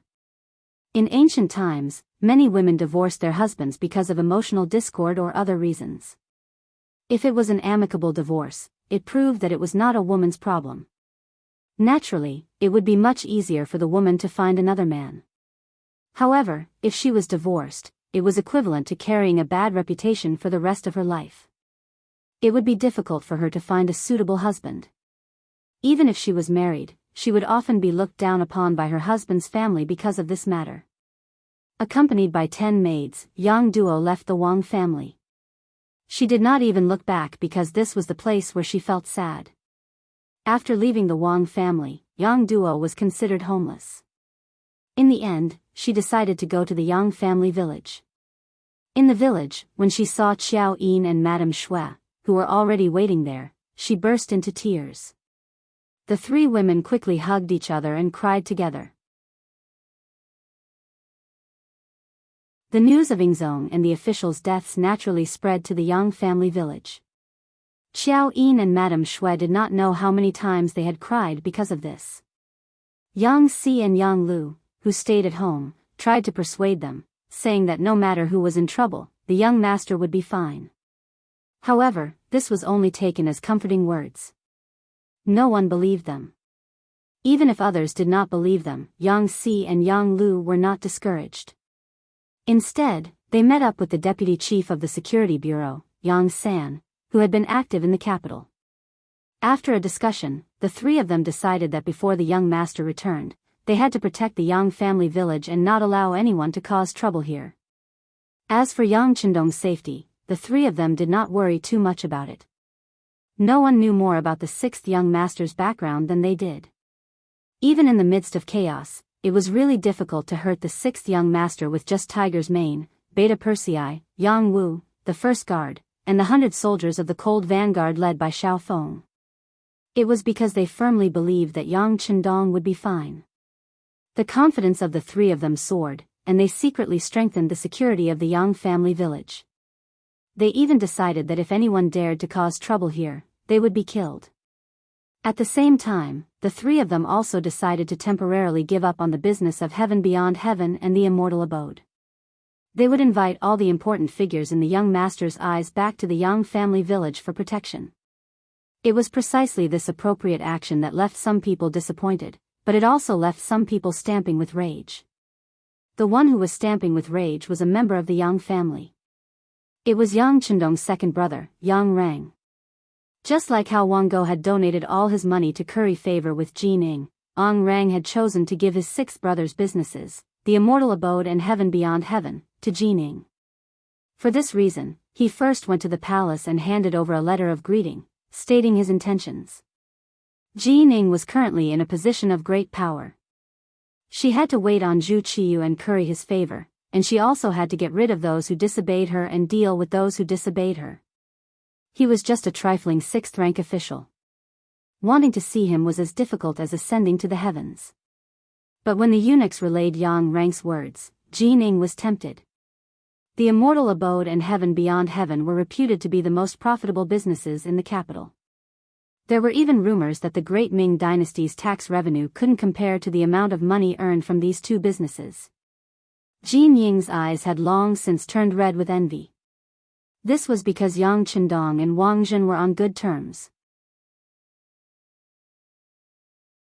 Even if she wanted to get her hands on them, she couldn't find the opportunity. Now, Yang Chendong's second brother wanted to give these two businesses to her. This was like a meat pie falling from the sky. Ji Ning immediately summoned Yang Rang in the midst of her busy schedule. When Yang Rang saw Ji Ning, he immediately knelt, looking like a servant meeting his master. It seemed like he wanted nothing more than to be Ji Ning's dog.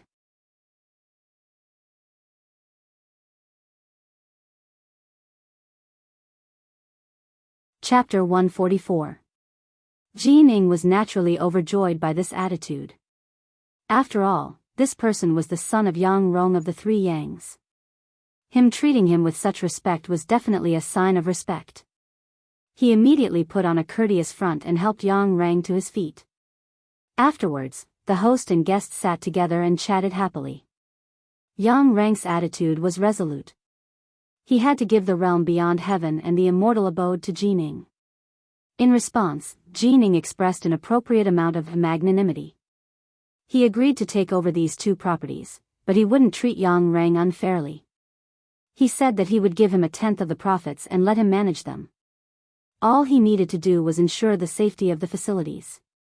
Yang Rang was overjoyed by the fact that this negotiation was not going to be taken seriously.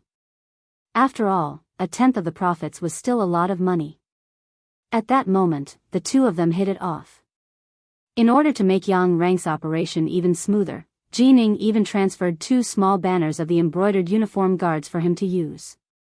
Not only that, she also sent her servant, Zhao Xian, to cooperate with him. They had to get the deeds for these 2 places as soon as possible.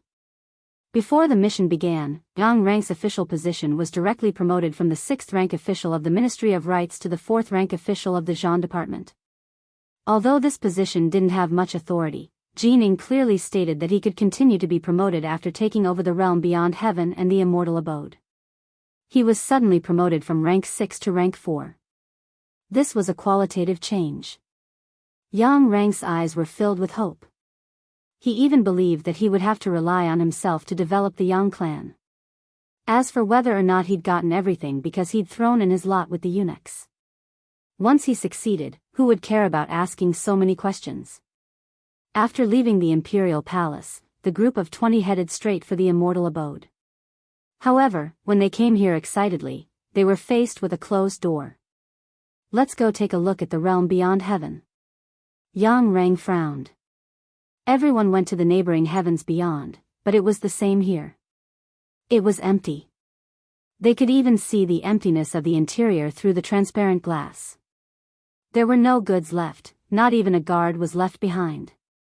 This gave Yang Rang a bad feeling. Although news of Ingzong's defeat had already reached the capital, the new emperor had already ascended to the throne. There weren't any businesses that had closed because of this. Perhaps he had been affected a little, but it wasn't to the extent of not doing it anymore. What's going on? Zhao Xian, Jin Ying's servant, was also agitated by the scene in front of him and asked angrily. Yang Rang hurriedly bowed and revealed a flattering smile. It's fine, it's fine. They must be too cowardly and moved all the goods back to the Yang Chendong manor. We'll go there now. Don't worry, I'm Yang Chendong's second brother and the owner of that place. No one will dare to stop me. That better be the case. Zhao Xian snorted. Even without Zhao Xian saying anything, Ang Rang knew the importance of this matter. Jining was interested in the benefits that the immortal abode and the heavens beyond heaven could bring her, not these 2 properties. Without the goods and services, these 2 places were not worth much. Yang Rang's forehead was already covered in cold sweat as he hurriedly led the group of people towards the Yang manor. In the Yang manor, it was as if they were facing a great enemy. Dao Xiao, who had been hiding in the shadows, had already led a small team of 10 people to the open and found a suitable location outside the manor. They were ready to destroy the enemy. In the manor, Yang Si and Yang Lu each held a 95-style sword and kept wiping it and checking their equipment. They knew that in the chaos and with the young master not around, there would definitely be someone who had designs on the Yang manor. However, they did not know who it was. As they waited, a horse carriage entered Dao Zhao's line of sight. Who are you? Stop the carriage. The Yang manor is in front. Unauthorized personnel are not allowed to enter. Dao Xiao jumped out from the bushes by the road and stood in the middle of the road. This was because it was only a horse carriage and he could not see any danger. Otherwise, he would not have appeared so casually. Stop. The coachman shouted and stopped the carriage. Then, the coachman took off the felt hat on his head, revealing a young and valiant face. Brother, I am Sun Chuang, a servant of Minister Hu from the Ministry of Rights. My young lady is in the carriage. Sun Chuang. Dao Xiao knew this name. As one of the captains of the young master's guards, he naturally had to be familiar with certain situations. This was to prevent a flood from flooding the Dragon King's temple. Yes, you know me. Sun Chuang looked at Dao Xiao with a suspicious gaze. As a captain of the embroidered uniform guards, even if he had never seen someone before, he would still have an impression of them. For example, he was sure that he had never met the person in front of him before. Facing Sun Chuang's question, Dao Xiao did not answer. Instead, he shook his head and said, "It is not important whether I know you or not. Who is in the carriage? Please open the curtain and take a look. Who are you? I have been to the Yang Manor a few times. Why have I not seen you before? When Sun Shuang heard that he was going to open the curtain, his face revealed a sullen expression. In ancient times, when a young lady went out, she would not easily show her face to outsiders. Otherwise, where would the words, reserved, and well-bred, come from? Seeing that Sun Shuang was questioning him, Dao Xiao replied with a cold laugh, forget it. Since you are not willing to open the curtain, please go back. After he finished speaking, he waved his hand, indicating for Sun Shuang to drive the carriage away from the Yang manor. Wait. At this moment, a woman's voice came from the carriage. Then, the window opened, revealing Hu Yan's peerless face. However, at this moment, her face was filled with anxiety. Her face was not as rosy as before, but rather pale. Who was Hu Yan? She was Yang Chendong's future wife candidate. As one of the captains of the guards, how could Dao Xiao not know her? When he raised his head and saw that it was indeed this young lady, he immediately lowered his head and clasped his hands together, sorry for the offense. This is a critical time. Please forgive me. You should go back quickly. After Dao Xiao knew who was in the carriage, he did not even have the courage to look at her. He no longer had the stern look he had before. Instead, he lowered his eyes and looked like a little wife who had been bullied. In Hu Yan's eyes, this performance actually caused her to unconsciously feel joy in her heart. These were the people by the Dong Shuai's side. They were always so respectful to her. They were even more respectful to her than the people in the Hu clan. Officer Sun, drive the carriage. Hu Yan collected her thoughts and lowered the curtain. Then, her voice rang out. Dao Xiao stepped aside to open the path behind him. When he turned around, he made a gesture that no one else could understand. However, Yang Si and Yang Lu, who were in the manor, saw it clearly. They knew that young mistress who had arrived. The door to the inner courtyard of the manor immediately opened. The carriage continued to move as usual. In the carriage, Shao Qing hugged Hu Yan's arm tightly and said with a worried tone, "Young lady, we just left the Hu clan like this. Will master be angry if he finds out?" "So what if he's angry? I was born to be the Dong Shuai's woman and die to be his ghost. If he wants me to go back, he can only do it as a corpse," Hu Yan said with a determined expression. Ever since Shiheng returned to the capital and news of Yingzhong and the hundreds of officials dying in battle spread, Hu Yan had shed countless tears. When she could no longer cry, she made a bold decision. She came to the Yang clan manor and lived here as Yang Chendong's wife. The two of them did not go through any ceremony. They did not even make any basic promises. When Yang Chendong left the capital, he did not even say goodbye. Logically speaking, when Hu Yan married someone else, she would not make any moral mistakes. However, she still made this decision. From this, it could be seen that she really liked Yang Chendong. She did not covet his ability to earn money and wanted to become a rich wife. In front of Shao Qing, she expressed her attitude once again. Hu Yan thought of Sun Shuang and asked with a concerned tone, "Shao Qing, you asked Officer Sun to send us out this time. Have you made plans for the future?" "I have." At this time, it was Shao Qing's turn to reveal a determined expression. "I have already talked to him.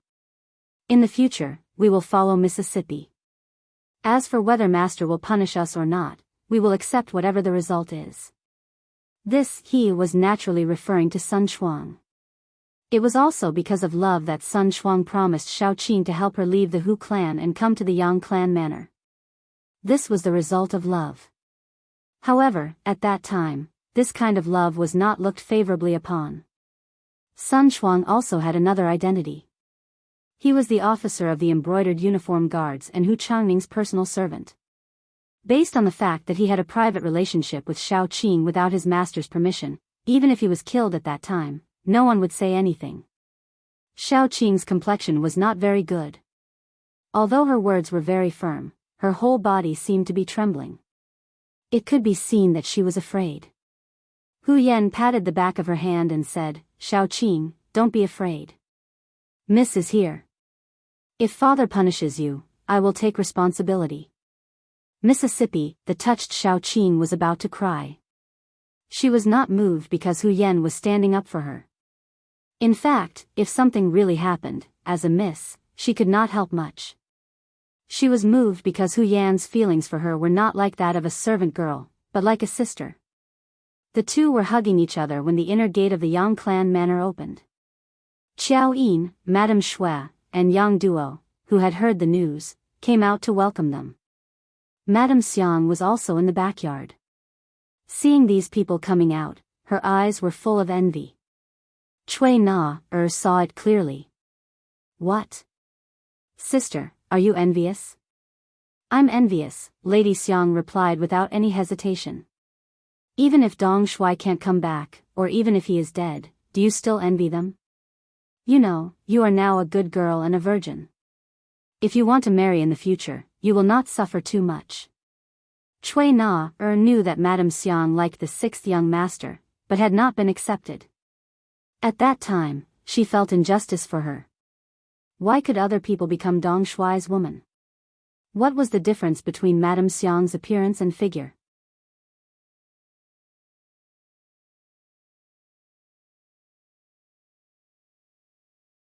Chapter 145. But now, after learning that Yang Qindong might have died on the battlefield, she felt a little lucky for some reason. One of the advantages was that she didn't give herself to Dong Shui too early. But she didn't expect that Lady Xiang was still envious of Lady Shui and Lady Qiao Yin. No. Lady Shui shook her head firmly after hearing Cui Na's words. You can't find a man as outstanding as Dong Shui in the whole world. Even if he's dead, I'm already his woman in Hanxiang's heart. As she spoke, her eyes couldn't stop tearing up. Obviously, it was too late for regrets at this moment. If she had known this would happen, she would have given herself to Dong Shui. It would have been better than regretting it for the rest of her life. Let's not talk about how the women would welcome Hu Yan and how they would cry when they saw each other. Let's talk about the group of people outside the Yang village. They were a group of unusual guests. The reason why they were said to be uninvited guests was because they all had excited expressions on their faces. Moreover, they didn't seem to have any intention of stopping when they entered the Yangjia village. Stop. The gate of the village opened, and Yang Si strode out to welcome them. While they were still far away, he fired the 95 style in his hand into the sky. Bang! The crisp sound immediately shocked the group from afar. Then, the sound of horses reining in their horses sounded one after another. From this point alone, it could be seen that people were afraid of death, especially those who seemed to be awe-inspiring. They often cherished their lives more and were the most timid. Yang Rang and Zhao Xian were riding at the front. The sudden gunshot really frightened them. They reined in their horses in a hurry and almost lost control of their bodies and fell from their horses. Twisting their bodies, they dismounted from their horses. Their faces were as unsightly as they could be. When Zhao Xian's feet finally landed safely on the ground, he pointed to the front with a flustered and exasperated face and said, "Who are they? How can they have firearms in their hands? Where are the laws of the great Ming dynasty?" It was no wonder that Zhao Xian was so angry. Firearms were important weapons of the imperial court, and they wouldn't be shown to people easily. Even the 3 firearm battalions were very strict with the management of firearms. Unless they had the special permission of the emperor and the Ministry of War, it was difficult for anyone to take them out. But now, this thing had unexpectedly appeared in the Yang village. How could they not be shocked, angry, and indignant? The more Yang rang, the more angry he was. But he didn't know these things. In order to calm Yang's anger, he kept nodding and said, "Mr. Zhao, don't be angry. I'll ask them what's going on." As he spoke, Yang Rang turned to look at Yang Si, who was standing at the entrance of the Yang family's inner courtyard with a firearm. Instead of acting like a grandson, he roared like a master, "Who are you? How dare you block our path? Do you know who I am? I'm Stings, What's the reason for entering the village without permission?" Facing the imposing Yang Rang, Yang Si naturally wasn't afraid. Even though he had already recognized that this person was the sixth young master's second brother. But at this time, he had brought so many embroidered uniform guards with him. His purpose was as clear as day. With regards to his own brother trying to steal the sixth young master's wife, he was no longer a member of the Yang family in his eyes. So why should he be polite? Yang Rang heard that he was just a servant, and it sounded so sarcastic. Since when did a servant dare to show off in front of his master? He didn't know how his sixth brother usually managed things. How could he not distinguish between master and servant? Humph! How dare a little servant hold a firearm? Let me tell you, you've already violated the laws of the great Ming dynasty. Now kneel and beg for mercy. For the sake of my sixth brother, I'll only kill you. I won't implicate the others in the village. Yang Rang seemed to be magnanimous, but unknowingly, he had already placed himself in the position of the head of the Yang family village. When the other servants heard their master's words, they must have been terrified. But this was Yang Si. He even beat up the messenger of the Wallah. How could he shrink back because of these words? He first shook his head, and then with a trace of disdain in his eyes, he said, "First, how I got the firearm is none of your business. Second, a man can only live standing, not kneeling. Third, nothing will happen to the sixth young master, let alone die. Your so-called sixth brother is simply nonsense." The rebuttals entered his ears one by one. Zhao Xian's expression changed greatly, and he added fuel to the fire. "Master Yang? Are these the servants of the Yang family? How can they be so rude?" Zhao Xian's words were like a heavy hammer, and Yang Rang's face was as red as a monkey's butt. Ever since he was a child, no one had ever insulted him like this since he learned that he was Yang Rong. But now, in front of a servant, and in front of a servant of the Yang family, he was being laughed at. How could he hold back his anger? Immediately, he looked at Yang Si with eyes that were spitting fire. "As the second master of the Yang family, I order you to kneel and beg for mercy immediately. Otherwise, I'll exterminate 3 generations of your family." He even said something like exterminating 3 generations of his family. It could be seen how angry and hateful he was at this moment. If looks could eat people, Yang Si would have been eaten by Yang Rang countless times. Yang Rang roared furiously. At this time, Yang Rang did not look like a scholar at all. Looking at him, it really gave people a terrifying feeling. Yang Si was not an ordinary person, let alone an ordinary person. If shouting could make him submit, then Yang Chendong's previous hellish training would really be useless. At this moment, he was completely unfazed by Yang Rang's towering rage. He was still as calm and collected as ever, as if these words were not directed at him. He was just a bystander watching others put on a show. Seeing that Beta Persei was so angry, but the person opposite him did not have the slightest intention of retreating, Zhao Xian did not put his hopes on him. Instead, he turned to the brocade guards beside him and said, "Go, I'll leave this place to you. Since some people don't know what's good for them, there's no need to keep them." Zhao Xian's murderous intent was out, and he decided to suppress everything with bloody martial arts. Perhaps there were times when reasoning was useless. Whoever had the bigger fist would be the one who had the final say. However, the one who had the biggest fist was not Zhao Xian, but Yang Si, who held the 95 style. Ever since he followed Yang Chendong, he rarely had the chance to touch a gun. After all, once a gunshot was heard, it would inevitably attract the attention of all parties. Only when he really wanted to do it, would he ask for leave from Tiger's Mane and go to Foul Crow Mountain Forest, which was more than 10 miles away from Yang Village, to shoot a few shots. And now, the opportunity to shoot was given to him. How could Yang Si not grasp it well? There was a hint of slyness in his eyes, and he revealed a playful expression. When he saw the brocade guards start to run towards him, he raised his hand and pulled the trigger with his finger. A crisp bang sound was heard. The second gunshot caused the embroidered uniform guards who were running forward to stop. Based on their instincts, they knew that there was danger ahead. "What are you afraid of? He's only one person with a firearm. There are so many of you, how can that firearm fire continuously? Zhao Xian's shout came from behind. Although he was also very curious, he did not see Yang Si fill the gun with gunpowder and fire a second shot. However, relying on the fact that there were so many people, he still shouted with full confidence. His shout seemed to have given the embroidered uniform guards courage. Thinking that the opponent was indeed only one person with a firearm, and that there were more than 20 of them, what was there to be afraid of? After looking at each other, they gathered their courage and continued to run forward. Yang Si's mouth slightly twitched. He was clearly very happy, but he still pretended to be helpless as he muttered, "You forced me to do this. Hee hee, then let's see who's stronger and see if there are people in this world who aren't afraid of death."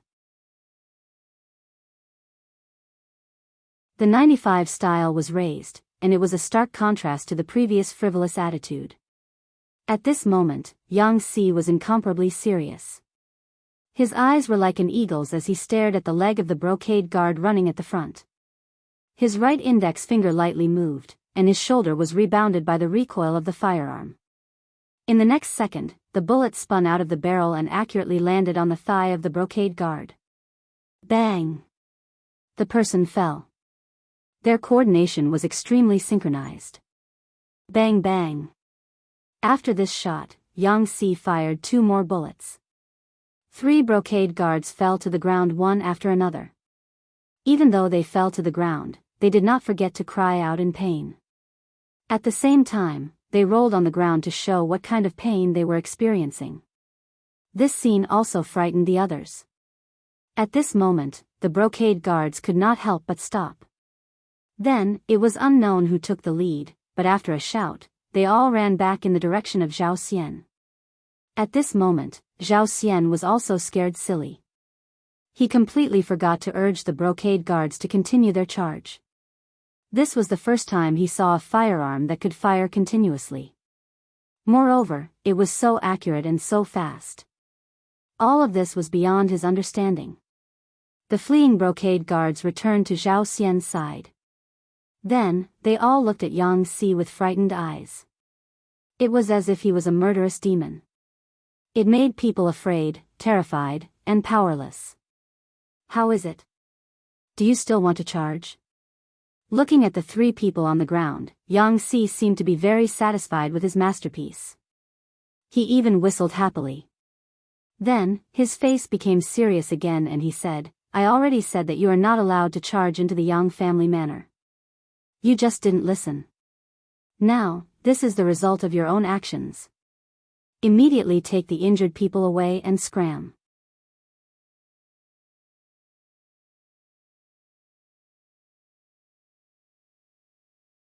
Chapter 146. Yang Si raised his hand and fired again.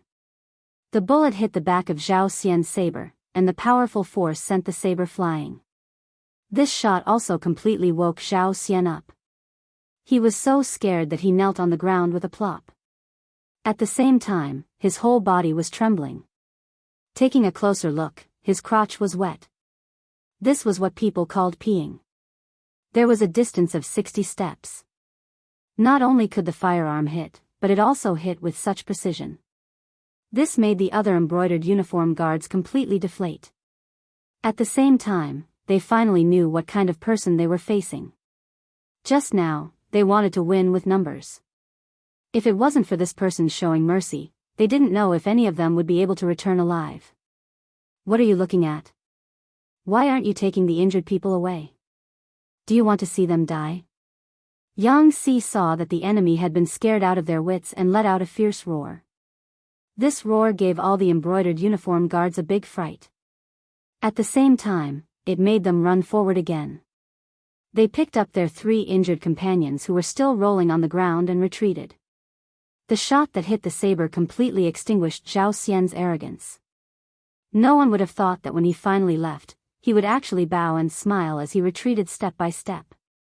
Perhaps he had done too many bad things and was worried that Yang Si would suddenly appear behind him and take his life. When the group came, they were aggressive. But when they left, they were dejected, creating a sharp contrast. Only when they were some distance away from the Yangjia Manor's gate did Zhao Xian and the other embroidered uniform guards sit on the ground with a plop, gasping for breath. Thinking back to the scene just now, it was like taking a trip to the gates of hell. To be able to return alive, it was the accumulated merit of their ancestors. Who knew how long they had been gasping for? After finally calming down, Yang Rang asked Zhao Xian with lingering fear, "Mr. Zhao, what should we do next? He has such a powerful firearm in his hand.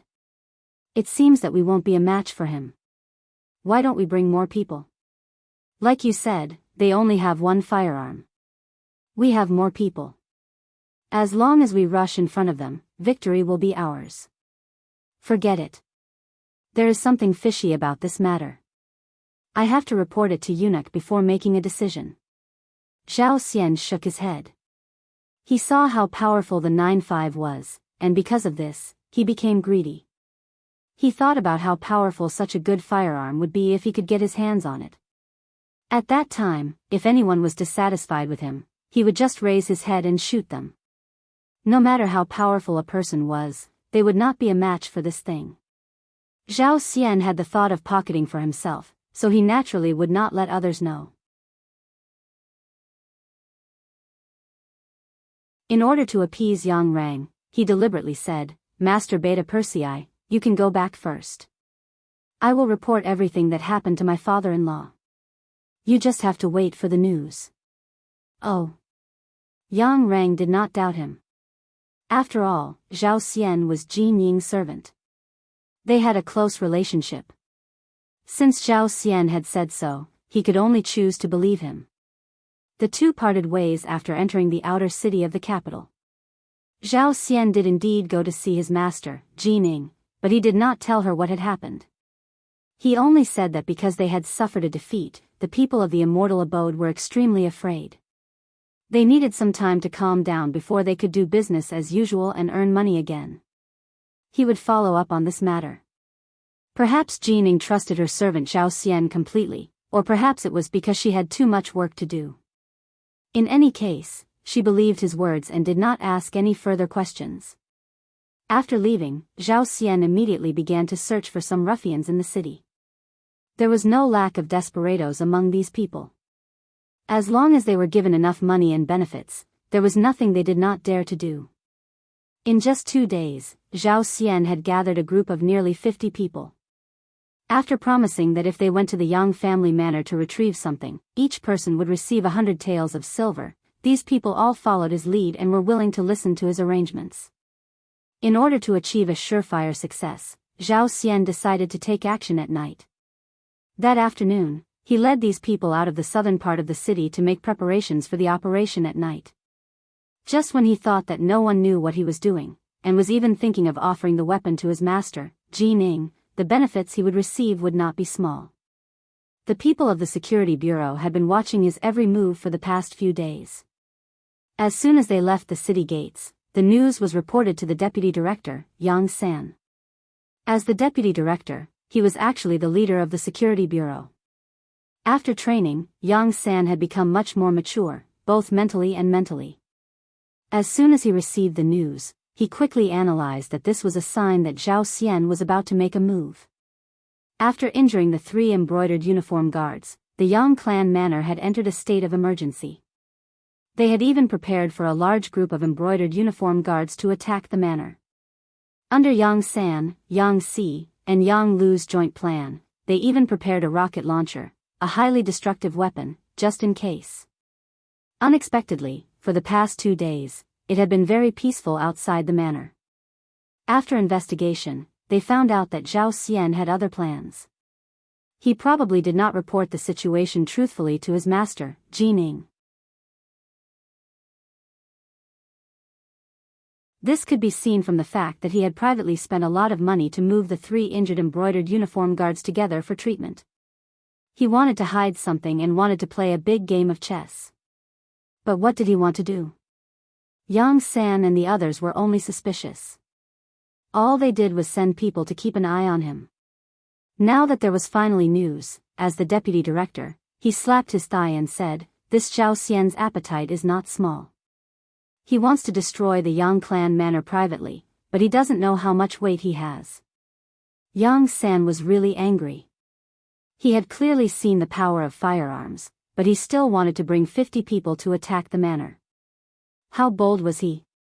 He must have thought that the Yang clan manor only had one such advanced and powerful firearm. It must be so. Even though his thoughts were so childish, he still dared to have such ambition. Such a person could not be left alive. Yang San immediately made the decision to take the initiative to attack and get rid of Zhao Xian and his group. He also hurriedly sent his suggestion to Yang Si and Yang Lu. 60 miles northeast of Shangxi Yuzhou. A group of people was resting in the mountains. In order to prevent others from discovering their tracks, they did not even dare to start a fire. In the mountains, from a high vantage point, one could see the official road and the majestic Zijing Pass not far away. Naturally, they saw the Walla army knocking on the pass. Why are there enemies here? Could it be that our great Ming has fallen into the hands of the enemy? In the crowd, Zhu Qizhen, who was wearing a tiger's armor, looked very miserable with his hair disheveled. At this moment, when he saw the Walla army that was breaking through the pass, there was a hint of fear and worry between his brows. Ever since he was saved by Yang Qindong, Zhu Qizhen's courage had become much smaller. Along the way, he encountered a few small Walla teams. The scene of them fighting and killing the enemy made him see the fragility of human life. Even though they were all killed by the cold front led by Xiao Feng from a distance, every time they cleaned up the battlefield, when they walked up and saw the various miserable conditions of the corpses, it still hammered his heart time and time again. In the imperial court, in the palace, he would sometimes receive military reports saying that there was a rebellion at a certain place, that there was an enemy at a certain place, and that many soldiers had died in the process. But that was just a number that was forgotten after hearing it. How could it have such a deep impression? He had seen too many scenes and seen too many dead people. Zhu Qizhen secretly decided that he would just obediently stay in the palace in the future. It was more appropriate to leave the matters of war to the generals. An emperor who was skilled in both the pen and the sword sounded good, but it was not so easy to do it. Most importantly, he was not made for this. Along the way, Zhu Qizhen saw himself more clearly. This was something that Yang Qindong did not expect.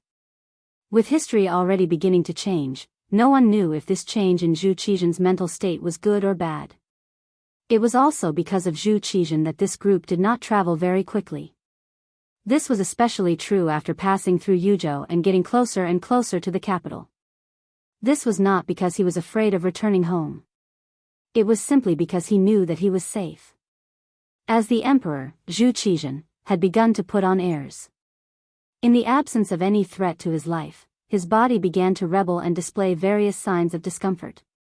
As he walked faster, his body began to develop all sorts of small problems. They were no longer on the run, so no one could forcefully do anything to the emperor. They could only carefully accompany him. However, they had only traveled less than 100 miles in 3 days, and this was under the condition that they were riding on healthy horses. This ant-like crawling speed made Yang Qindong extremely anxious. In the battle of the Tumu fortress, Yang Qindong did not interfere too much, or perhaps it could be said that he did not have the authority or opportunity to interfere too much. Only when the situation was settled and chaos descended did he strike with lightning speed to complete his plan. Yang Qindong, who had long known what would happen, had calculated everything beforehand and made all his arrangements come into use. At present, everything seemed to be going according to plan, and everything seemed to be going smoothly. But Zhu Qizhen's speed was truly beyond his expectations. If this continued, it would take at least 7 or 8 days, perhaps even longer, to reach the capital. He had always been worried about the safety of the people in the Yang clan manor, so he decided that he could not wait any longer. He had to strike ahead of time. Passively waiting had never been something that Yang Qindong was willing to do. Even though the Yang clan manor had Yang Si, Yang Lu, Dao Xiao, and the others, as well as the phantom sniper squad in the shadows, they were still a force to be reckoned with. With these people, unless an army invaded, ordinary attacks would not be able to harm them. But there was always an exception. History had long ago proven that unexpected things would happen from time to time. In order to avoid the possibility of an accident, he needed to return to the capital as quickly as possible.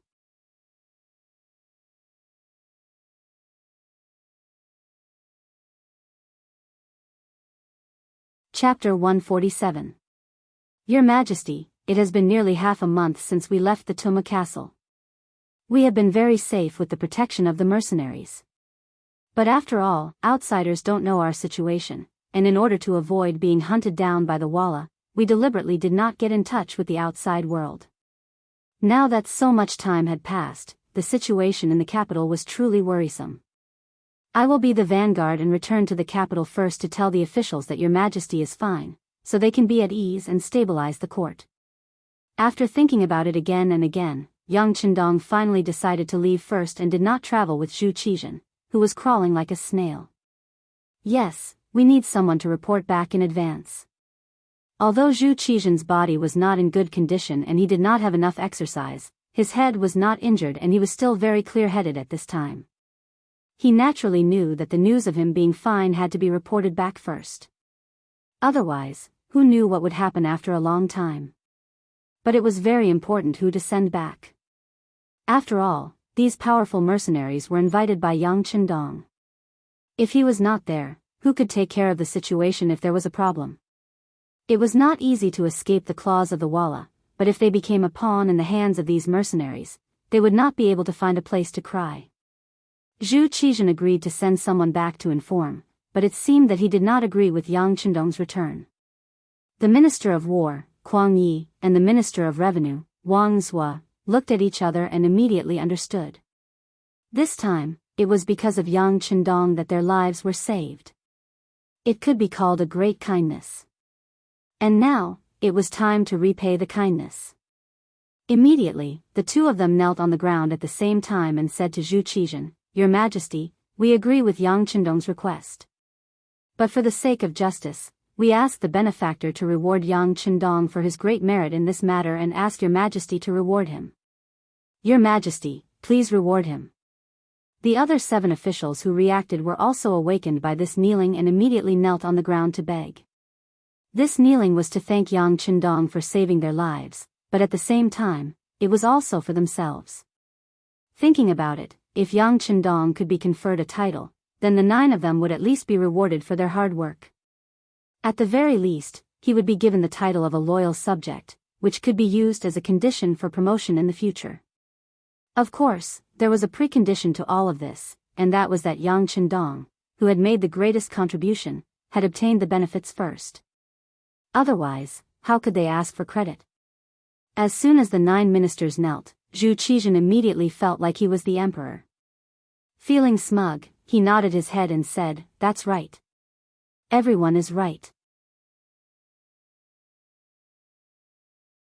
This time, young Shima has indeed performed meritorious service in protecting His Majesty and deserves to be heavily rewarded. In that case, I will confer Yang Qindong the title of Loyal and Courageous Count, with a salary of 1,100 stones. He will be able to command the troops in brocade clothes, and will be given a certificate.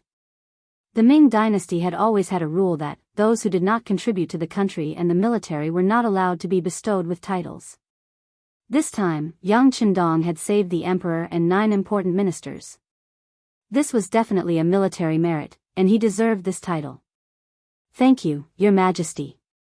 After receiving the reward, Yang Qindong immediately knelt down to thank the emperor. Your Majesty is wise. Kuang Yi, Wang Zhua, and the other important ministers also knelt down one by one, thanking the emperor for his wisdom. Yang Qindong was conferred the title of Count, which was equivalent to receiving a very heavy reward. Then, would their rewards be far away? Everyone, please rise. Zhu Qizhen's face was filled with satisfaction. He liked the feeling of being bowed to 3 times and kowtowed to 9 times. This made him feel the prestige of being an emperor. However, after a smile, he also expressed his intention to send Yang Qindong back to the capital. Otherwise, why would he let him be the commander of the brocade guards? This was an official position in the upper echelons of the brocade guards. With this status, it would be much more convenient for him to move about the capital. With the title of Count, Yang Chendong was no longer the crown prince's steed, but the Count of loyalty and courage. At this moment, he stood up and once more requested that he return to the capital first to make arrangements. Okay, we approve. Count of loyalty and courage, which minister do you need to go with you? After making his decision, Zhu Qizhen began to consider who to send into the capital. In his view, Yang Chendong was still a little too light. This person had only been a fifth-rank official in the past, and he had only recently been conferred the title of Count of Loyalty and Courage. No one knew that sending him back would be very inconvenient. Zhu Qizhen had his own thoughts, and after saying this, he turned his gaze to the other 9 ministers. These 9 were all civil officials, and only Kuang Yi was the Minister of War. However, he was already very old, and it would be inappropriate for him to be in a hurry. Thus, none of them dared to meet the emperor's gaze. However, Yang Chendong had seen the reactions of his ministers, and he had never planned on bringing anyone back. After all, after returning to the capital, there were many things that he might not do according to the rules. Thus, he clasped his hands and said, "Your Majesty, in this subject's view, we shouldn't have the other ministers accompany us. They are all exhausted from the journey. I want to bring the least amount of people back to the capital as quickly as possible. I'm afraid that the ministers' bodies won't be able to take it. If something happens along the way, it will be difficult to deal with it. Why don't this subject go alone? Your Majesty only needs to write an edict for this subject. This way, it will be easier to gain the trust of others, and it will also let everyone know that Your Majesty is well." Seeing that none of the 9 ministers took the initiative to step forward, and that Yang Chendong's words made sense, Zhu Qizhen pondered for a moment before saying, "All right, since that's the case, do you have pen and paper? We will write an edict to reward the Count of Loyalty and Courage and ask him to write a letter for the Count of Loyalty and Courage to bring it to Empress Dowager Sun and Empress Qian. Come, bring me pen and ink." Yang Chendong signaled to Beta Persei with his eyes. Beta Persei immediately responded, and then took out the pen, ink, paper, and inkstone that he had prepared in advance from the bag behind him. In such an environment, Yang Chendong was still able to bring these seemingly useless things. It had to be said that he was really considerate. Everything was prepared, and the Minister of Revenue, Wang Zhua, personally ground the ink.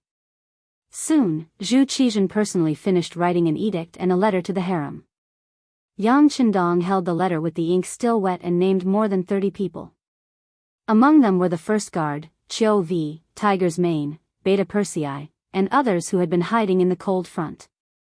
Only Xiao Feng and 70 people were left behind, and Yang Wu was left behind to protect the emperor. Before leaving, Yang Chendong deliberately gave Xiao Feng a look that no one else knew. Even if Xiao Feng was a mercenary and came for money. That was, anyone who had money could use it. With Yang Chendong's understanding of Zhu Qizhen, he would definitely contact Xiao Feng if he had such an opportunity. He didn't do so before because of his face. Now that he had left, some words could naturally be said. This was probably the main reason why Zhu Qizhen agreed to let Yang Chendong go first. The night was dark and windy. It was the perfect time to kill. The night was not bad. There was wind, but it wasn't strong. It was so dark that one couldn't even see one's fingers. This kind of night was the best time to do some evil deeds. Zhao Xian slowly moved towards the Yang village with the 50 men who were willing to die that he had recruited with a large sum of money. Although Zhao Xian was Jin Ying's servant, he was an ambitious person. He wanted to act alone and obtain great merit. Once he obtained the firearm that could fire continuously and accurately, he would be able to present it to his master, Jin Ying. It would only be a matter of time before he would be blessed with great fortune. He naturally had his reasons for not reporting this to his superiors and not mobilizing a large number of embroidered uniform guards. Firstly, he was afraid that the merit would be divided. Secondly, he was worried that if too many people appeared and caused too much of a commotion, the other party would eventually destroy the exquisite firearm. If that was the case, there was no need to mobilize a large force just to destroy Yang village without their master, Yang Qindong. With the idea of obtaining great merit, Zhao Xian and the 50 people moved toward Yang village in the dark night. As they moved forward, they didn't pay much attention to concealment and formation. After all, they were at least 10 li away from Yang village. The night was so dark that they couldn't think of any reason for them to be discovered or be in danger. However, they didn't know that 3 li ahead, at a fork in the road that led to Yang village, the ghost sniper squad was waiting for them. After receiving the news that Zhao Xian was going to act, the Yang village was in an uproar. What others didn't expect was that the focus of the argument was actually who would lead the troops. The strength of an army depended on its morale. Even if it was a well-trained army, it would only be a defeated army when its morale was completely gone. Previously, there was no lack of elite troops from the Ming dynasty in the Tuma castle. Many of them were even left behind by the Ming dynasty's Emperor Zhu Di. However, after losing their morale, weren't they still unable to withstand a single blow? Not to mention how hard the Yang Xie's new army trained and the price they had to pay to become a qualified cold vanguard. In terms of morale, no one could compare. Among them, the fiercest were the Second Guard's Captain Dao Xiao and the Ghost Sniper Squad's Captain Bai Zhua. The two of them led a team of 10 and 20 people respectively. In Yang Qindong's eyes, they were the elites of the elites. They were two sharp fists. Now that there was a mission, these two fists wanted to attack. They wanted to obtain merit and perform better. However, in the end, the one who won was Captain Bai Zhua. It was not for anything else but because before Yang Qindong left, he had said that he had some secret things to do. The first was the Ghost Sniper Squad. This was because this was a hidden army that could attack the enemy from a long distance and not be discovered. The so-called hidden army referred to the fact that they could achieve the goal of being invisible to a certain extent. Before others could discover them, they would be eliminated.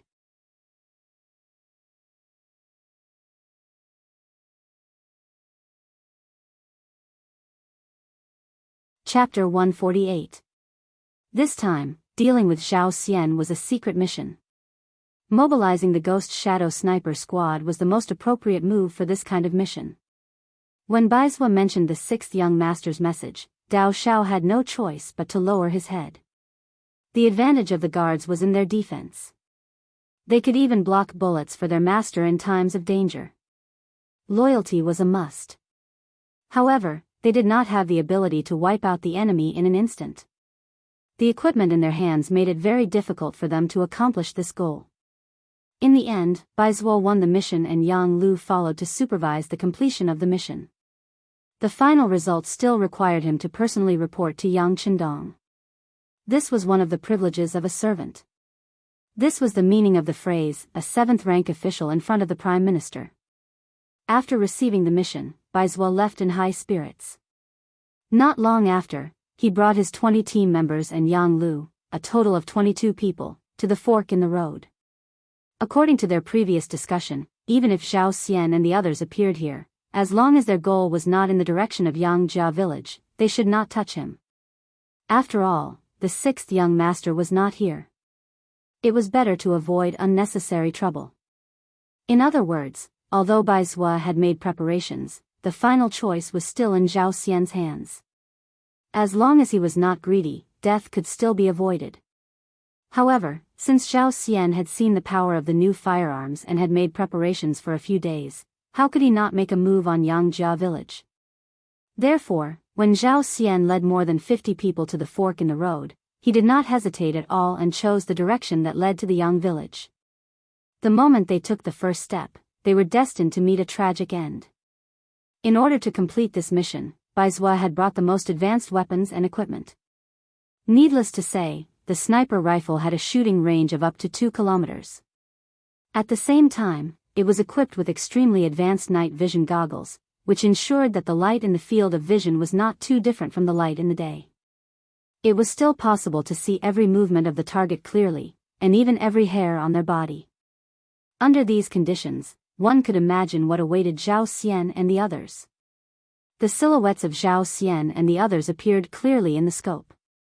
These men in black seemed to be using the darkness of the night to disguise themselves, but in fact, every movement was magnified and could be seen clearly. Even the slight change in their eyes could be seen clearly. Ready, 3, 2, 1. Fire. As the captain, Biyao was very calm at this time. Unlike the other teammates, he didn't need a spotter. Even though Yang Lu was crawling beside him, he was only here to observe the situation and wouldn't help anyone. Biyao didn't need a spotter. He was still comparable to any group of subordinates. When he gave the order to shoot, according to the attack plan, the men in black walking in the last row became the first targets to be shot. Swish, swish, swish, swish. Under the silencer, several flames suddenly appeared, followed by the sound of 11 black-clothed men falling to the ground, followed by the swollen bodies. One of them didn't get hit in the vitals because the silencer would change the aerodynamic efficiency of the bullet when it was fired. This would change the speed and direction of the bullet, which would affect the sniping distance and shooting accuracy. Since he wasn't hit in the vitals, he didn't die immediately. Instead, he struggled and screamed in pain. In such a dark night, the sudden miserable screams immediately attracted the other black-clothed men to hide in all directions like birds startled by the twang of a bow. In a situation where they did not know what had happened, there were even some who directly fell to the ground. It could be seen that they were indeed frightened. In an era where ordinary firearms were considered the most advanced firearms, the sniper rifle was something that many people had never seen before. There were no signs of life. Just a few flames lit up and people fell to the ground dead. To the ancients who did not know anything about technology, this was no different from seeing a ghost. It made their bodies tremble, and at the same time, their hearts were also trembling. Once the order to shoot was given, the attack wouldn't stop unless all the enemies were eliminated. Even if these people were trembling and feeling fear from the depths of their souls, it couldn't change their fate at all. The flashes of light were like the fluttering of the world, dazzling and eye-catching. What followed was the men in black being killed on the ground one after another. No matter where they hid, whether they were standing, squatting, or lying down, it didn't change their fate of death. After the flashes of light, after only 5 rounds, only Zhao Xian was left on the battlefield. It wasn't that he hid well, nor was it that he was lucky. Leaving him alive was originally Yang Lu's request.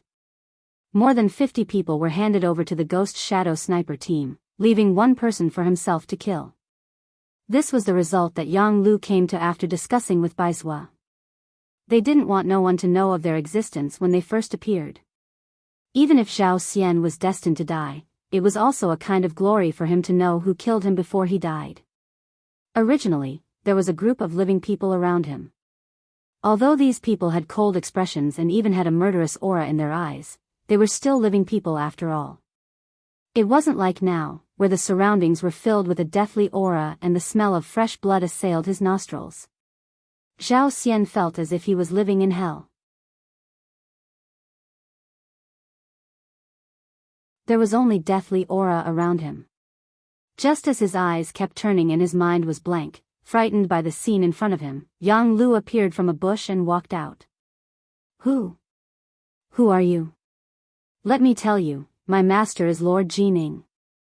If you dare to kill me, he will definitely not let you go. Feeling a black shadow creeping towards him in the distance, Zhao Xian's lips kept trembling as he tried to threaten the other party with a trembling voice. He was a fish on the chopping block.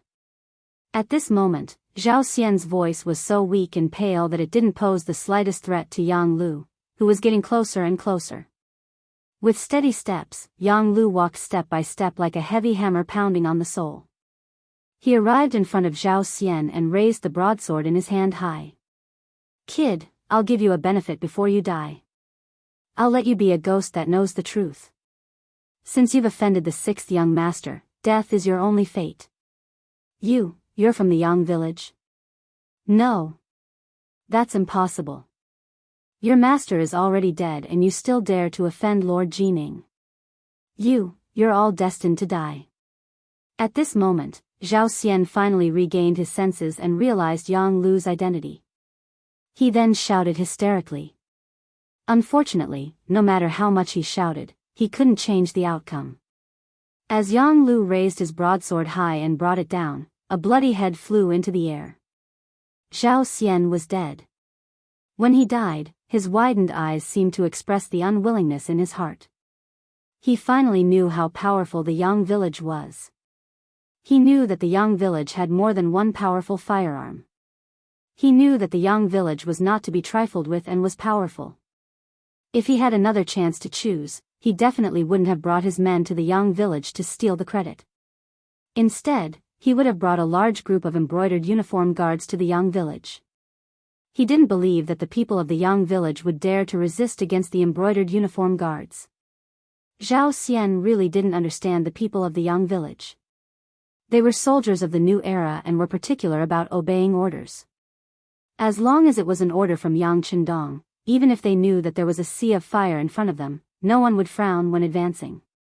Even if the Imperial Secret Service really came, what they needed to do was to actively counterattack without the slightest hesitation.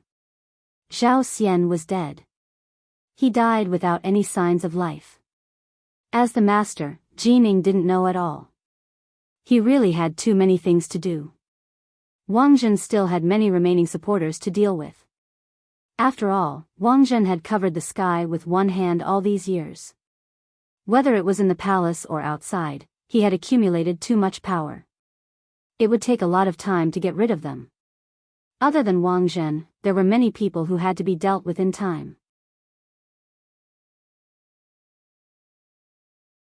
Before Zhu Qizhen left the capital, he had ordered Zhu Qiyu to stay in the capital. The court affairs would be handled by Jining, another eunuch, Xing'an, the minister of personnel, Wang Ji, and the prince consort, Jiao Jing. Wang Ji and Jiao Jing were easy to deal with. When faced with an extreme situation, the first thing a scholar would think of was self-preservation.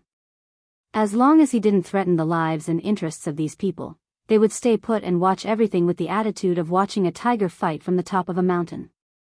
Xing'an, on the other hand, had first served Empress Dowager Sun, then Empress Qian. With the Empress's support, he wasn't easy to deal with.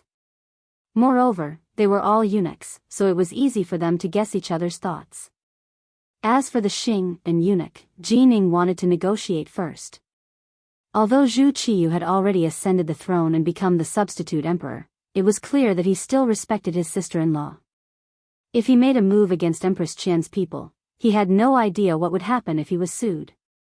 It was precisely because of Wang Jinyu's faction and Xing'an's presence that Jining completely forgot about her servant Zhao Xian. For days later, everyone in Wang Jinyu's faction had been captured and killed. Aside from those who had escaped, most of them had been eliminated. Moreover, the negotiations with Xing'an had gone smoothly. Everyone had reached an agreement to mind their own business. Only then did he remember the matter of the immortal abode and sky beyond heaven. He immediately ordered someone to find Zhao Xian. After learning that Zhao Xian hadn't appeared for several days, he summoned the second master of the Yang clan, Yang Rang. He wanted to ask when these properties would become his. The palace eunuchs came to Yang Rang's residence and led him into the palace. Yang Rang's face lit up with joy.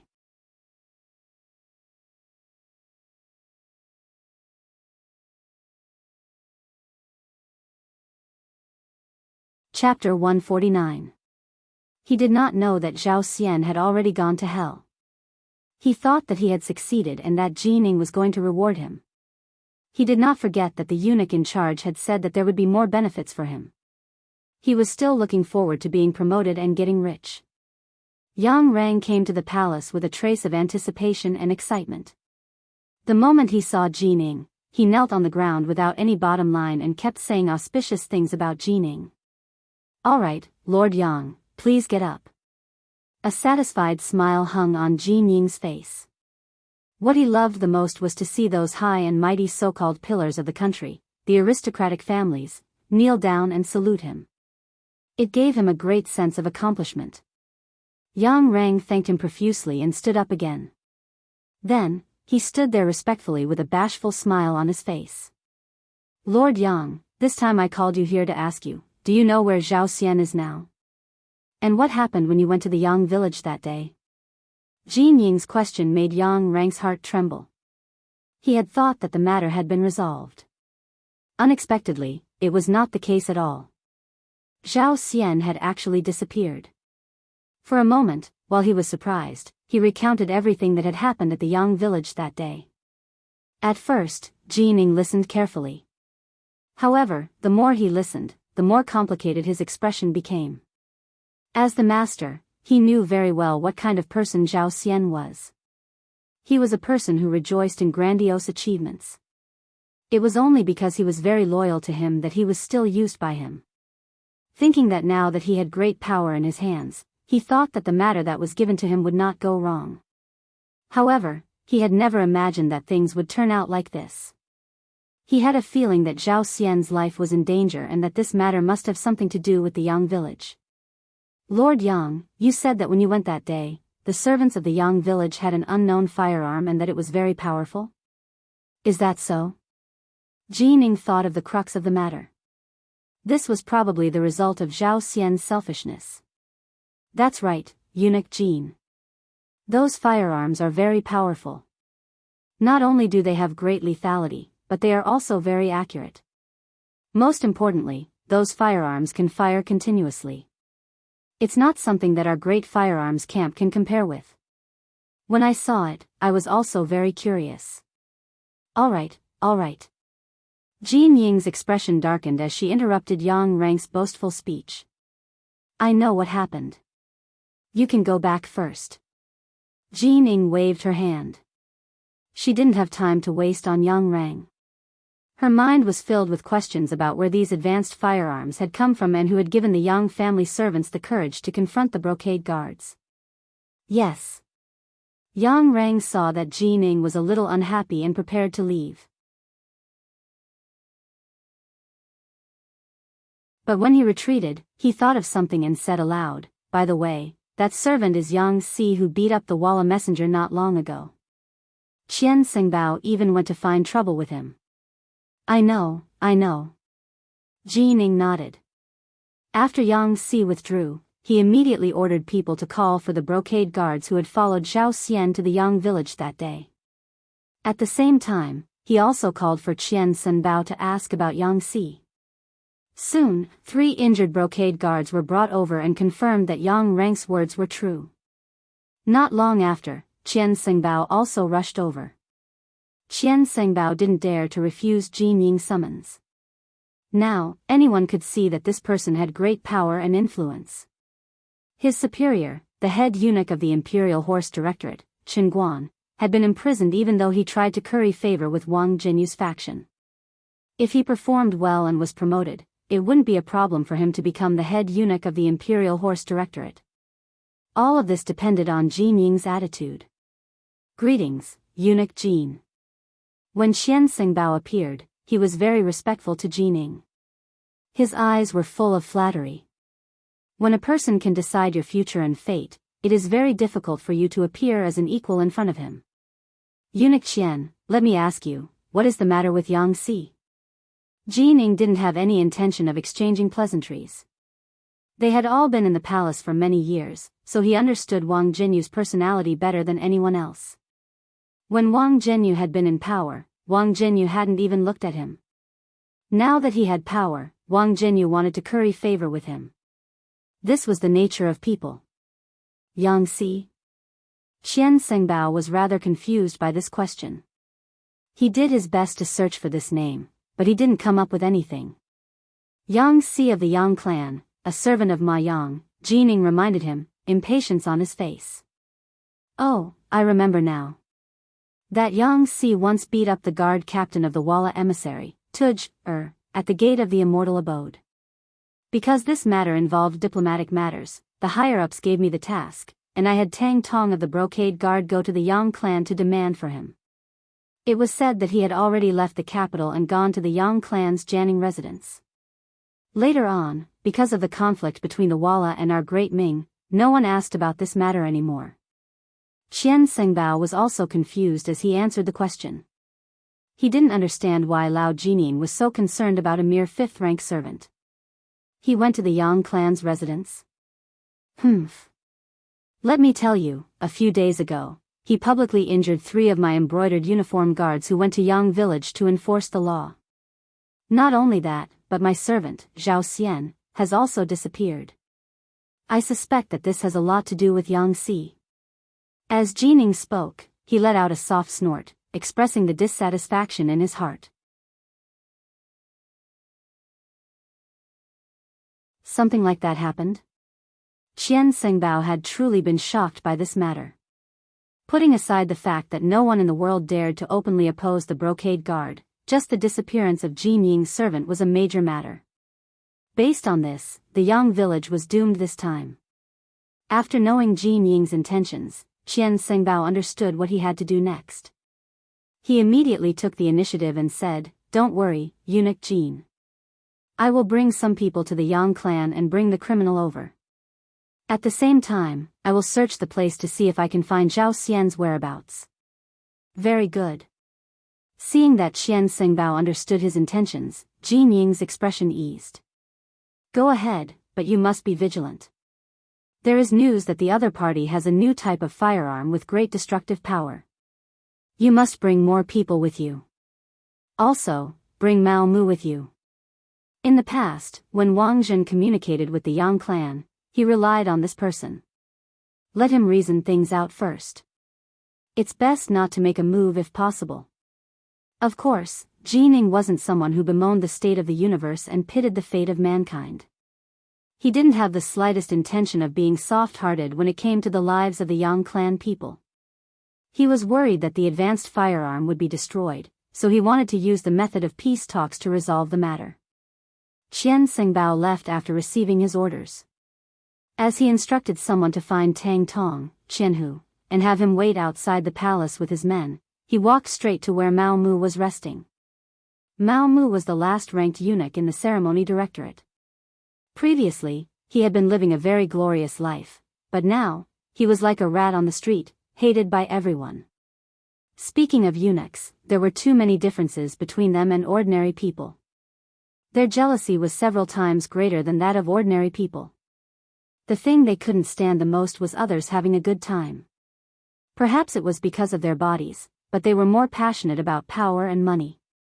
Whenever they had the chance, they would always try to get some benefits for themselves. And when they had the chance to step on others, they wouldn't be soft-hearted at all.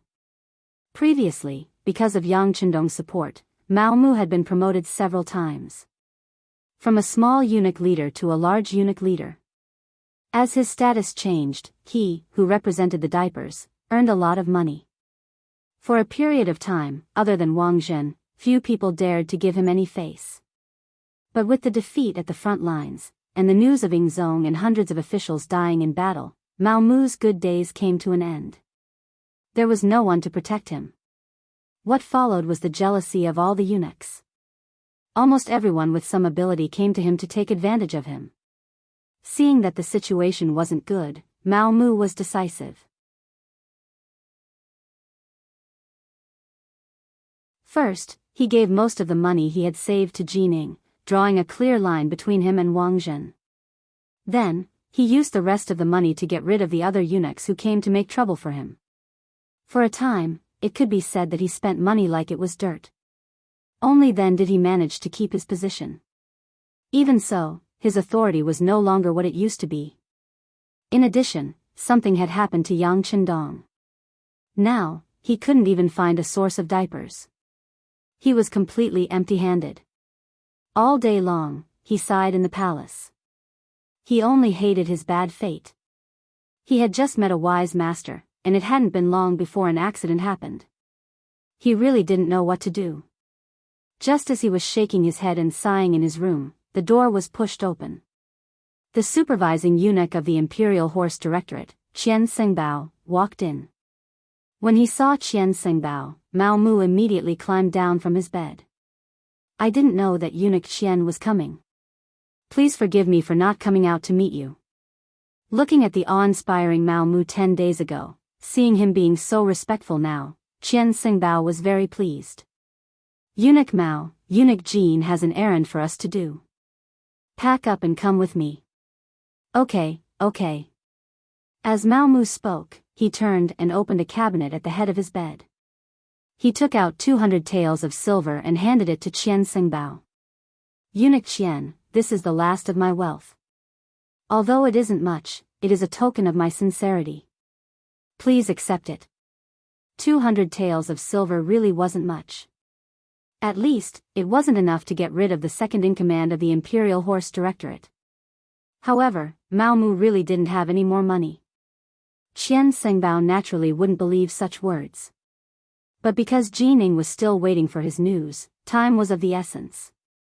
He decided that after dealing with the matter at hand, he would properly interrogate Mao Mu. He wasn't someone who could be beaten with just 200 taels of silver.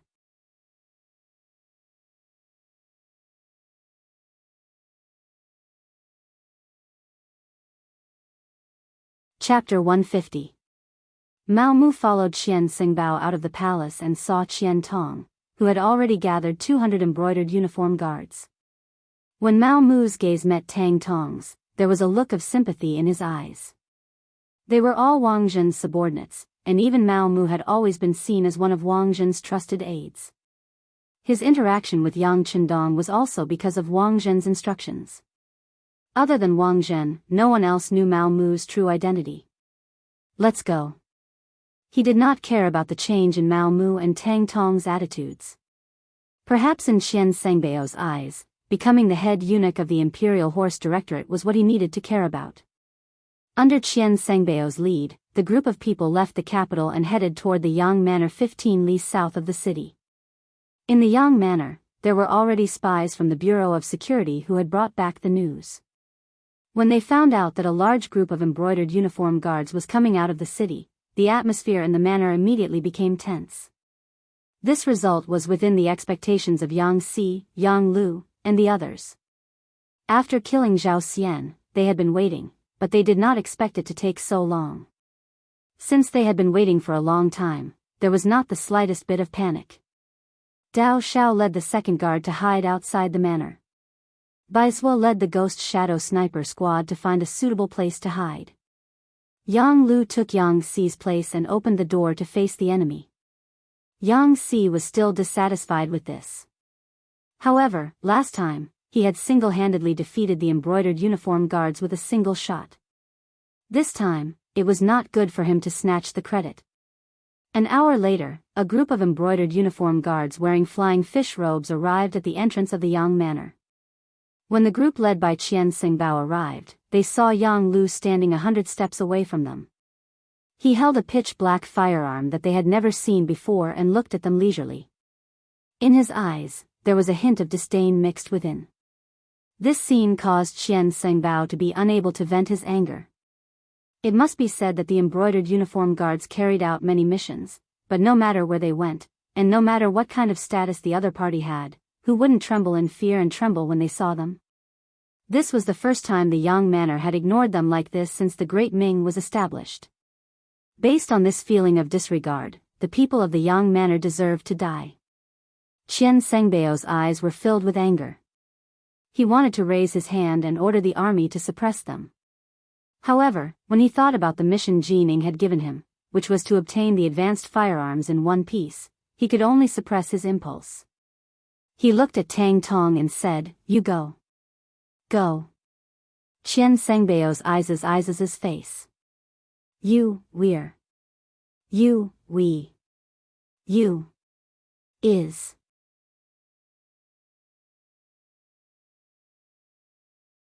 Us here. We. And Sengbao. And. Mu was manner. Was. Ofs was. S. What crime did he commit? Yang Lu was ready to kill. He did not expect the other party to not attack immediately. Instead, he acted as if he was trying to reason with him. At the same time, he was a little disappointed. Naturally, he wouldn't give them a good face. When the matter involved Yang Si, he directly retorted, expressing his strong side. He hit the Walla's envoy and hurt both our countries. Qian Sengbao said. Tang Tong was still talking about the mistakes the other party had made. However, after a few sentences, he felt that something was wrong. The Walla and the Great Ming were like fire and water. Hitting the Walla's envoy was not a crime. Instead, it should be considered to have won glory for the country. Qian Sengbao could not continue.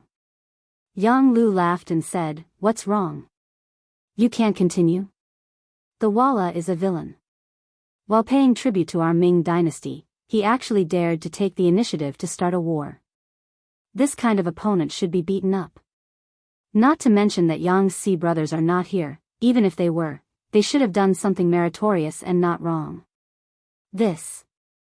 Qian Sengbao rolled his eyes and said, "Meritorious or not, we have to bring it back and let the higher-ups decide. How about this? Brother, please step aside and allow us to find Yang Si and bring him back first. We will definitely give you an explanation.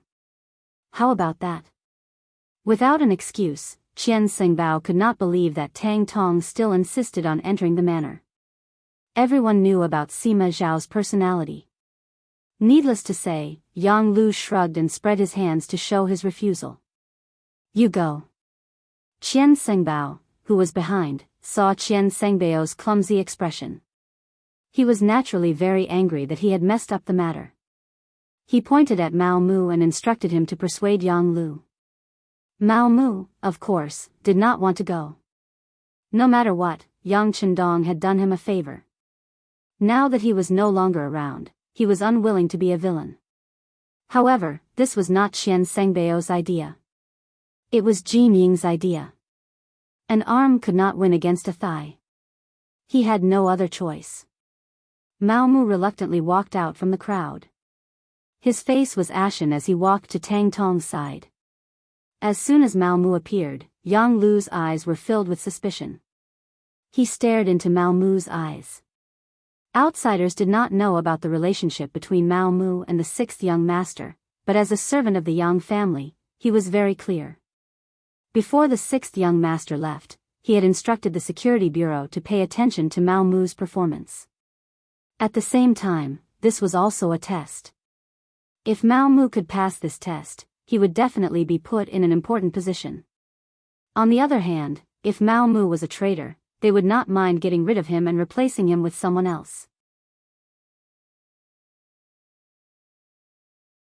Sensing Yang Lu's questioning gaze, Mao Mu hurriedly lowered his head.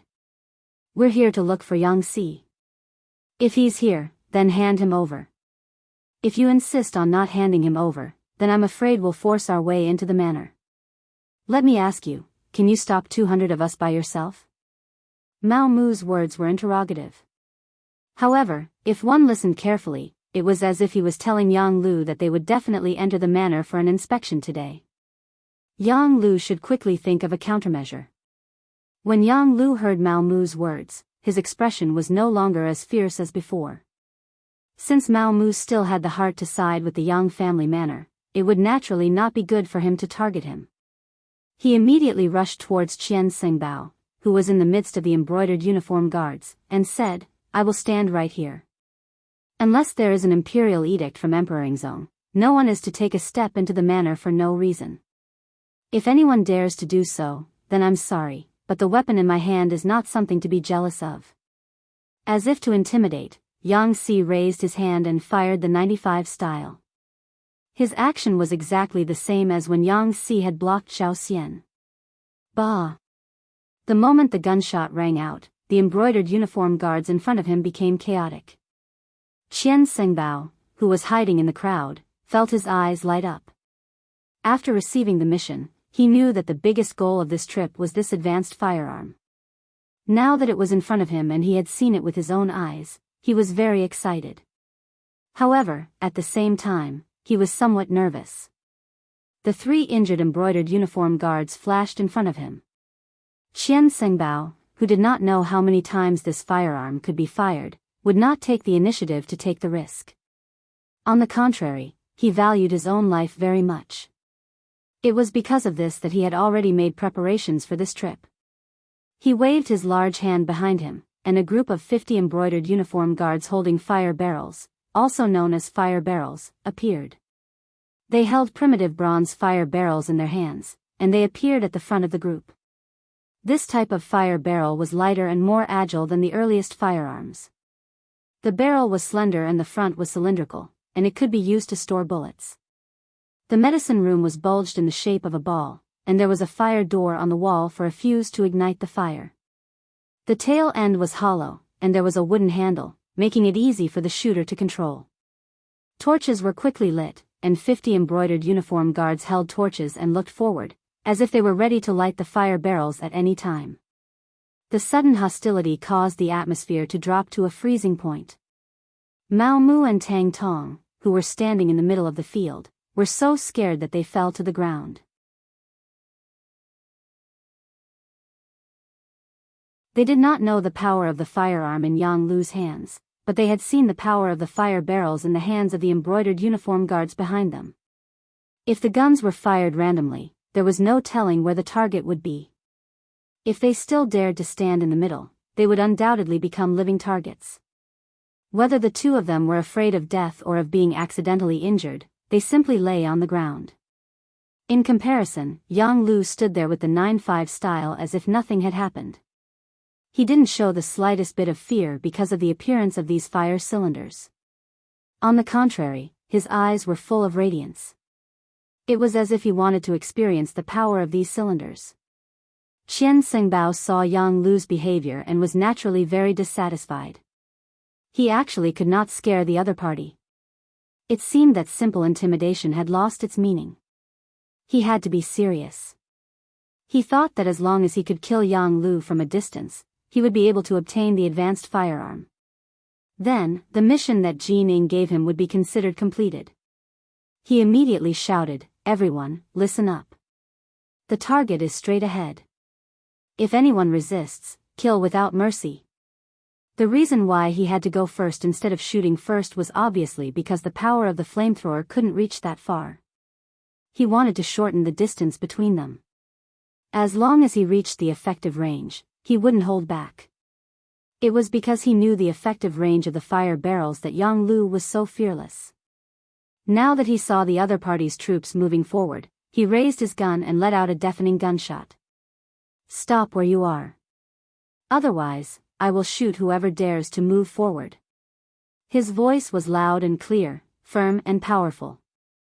It represented Yang Lu's current mood. However, the embroidered uniform guards didn't really stop. Qian Xingbao had given a strict order and was supervising the battle from the rear. If any of them dared to stop at this moment, they would be punished by military law. Before they saw the power of the new firearm, who would dare to stop? You're tuning into the Biyao's Wuxia Chronicles YouTube channel. Don't forget to subscribe and join us on this journey to catch the most captivating stories.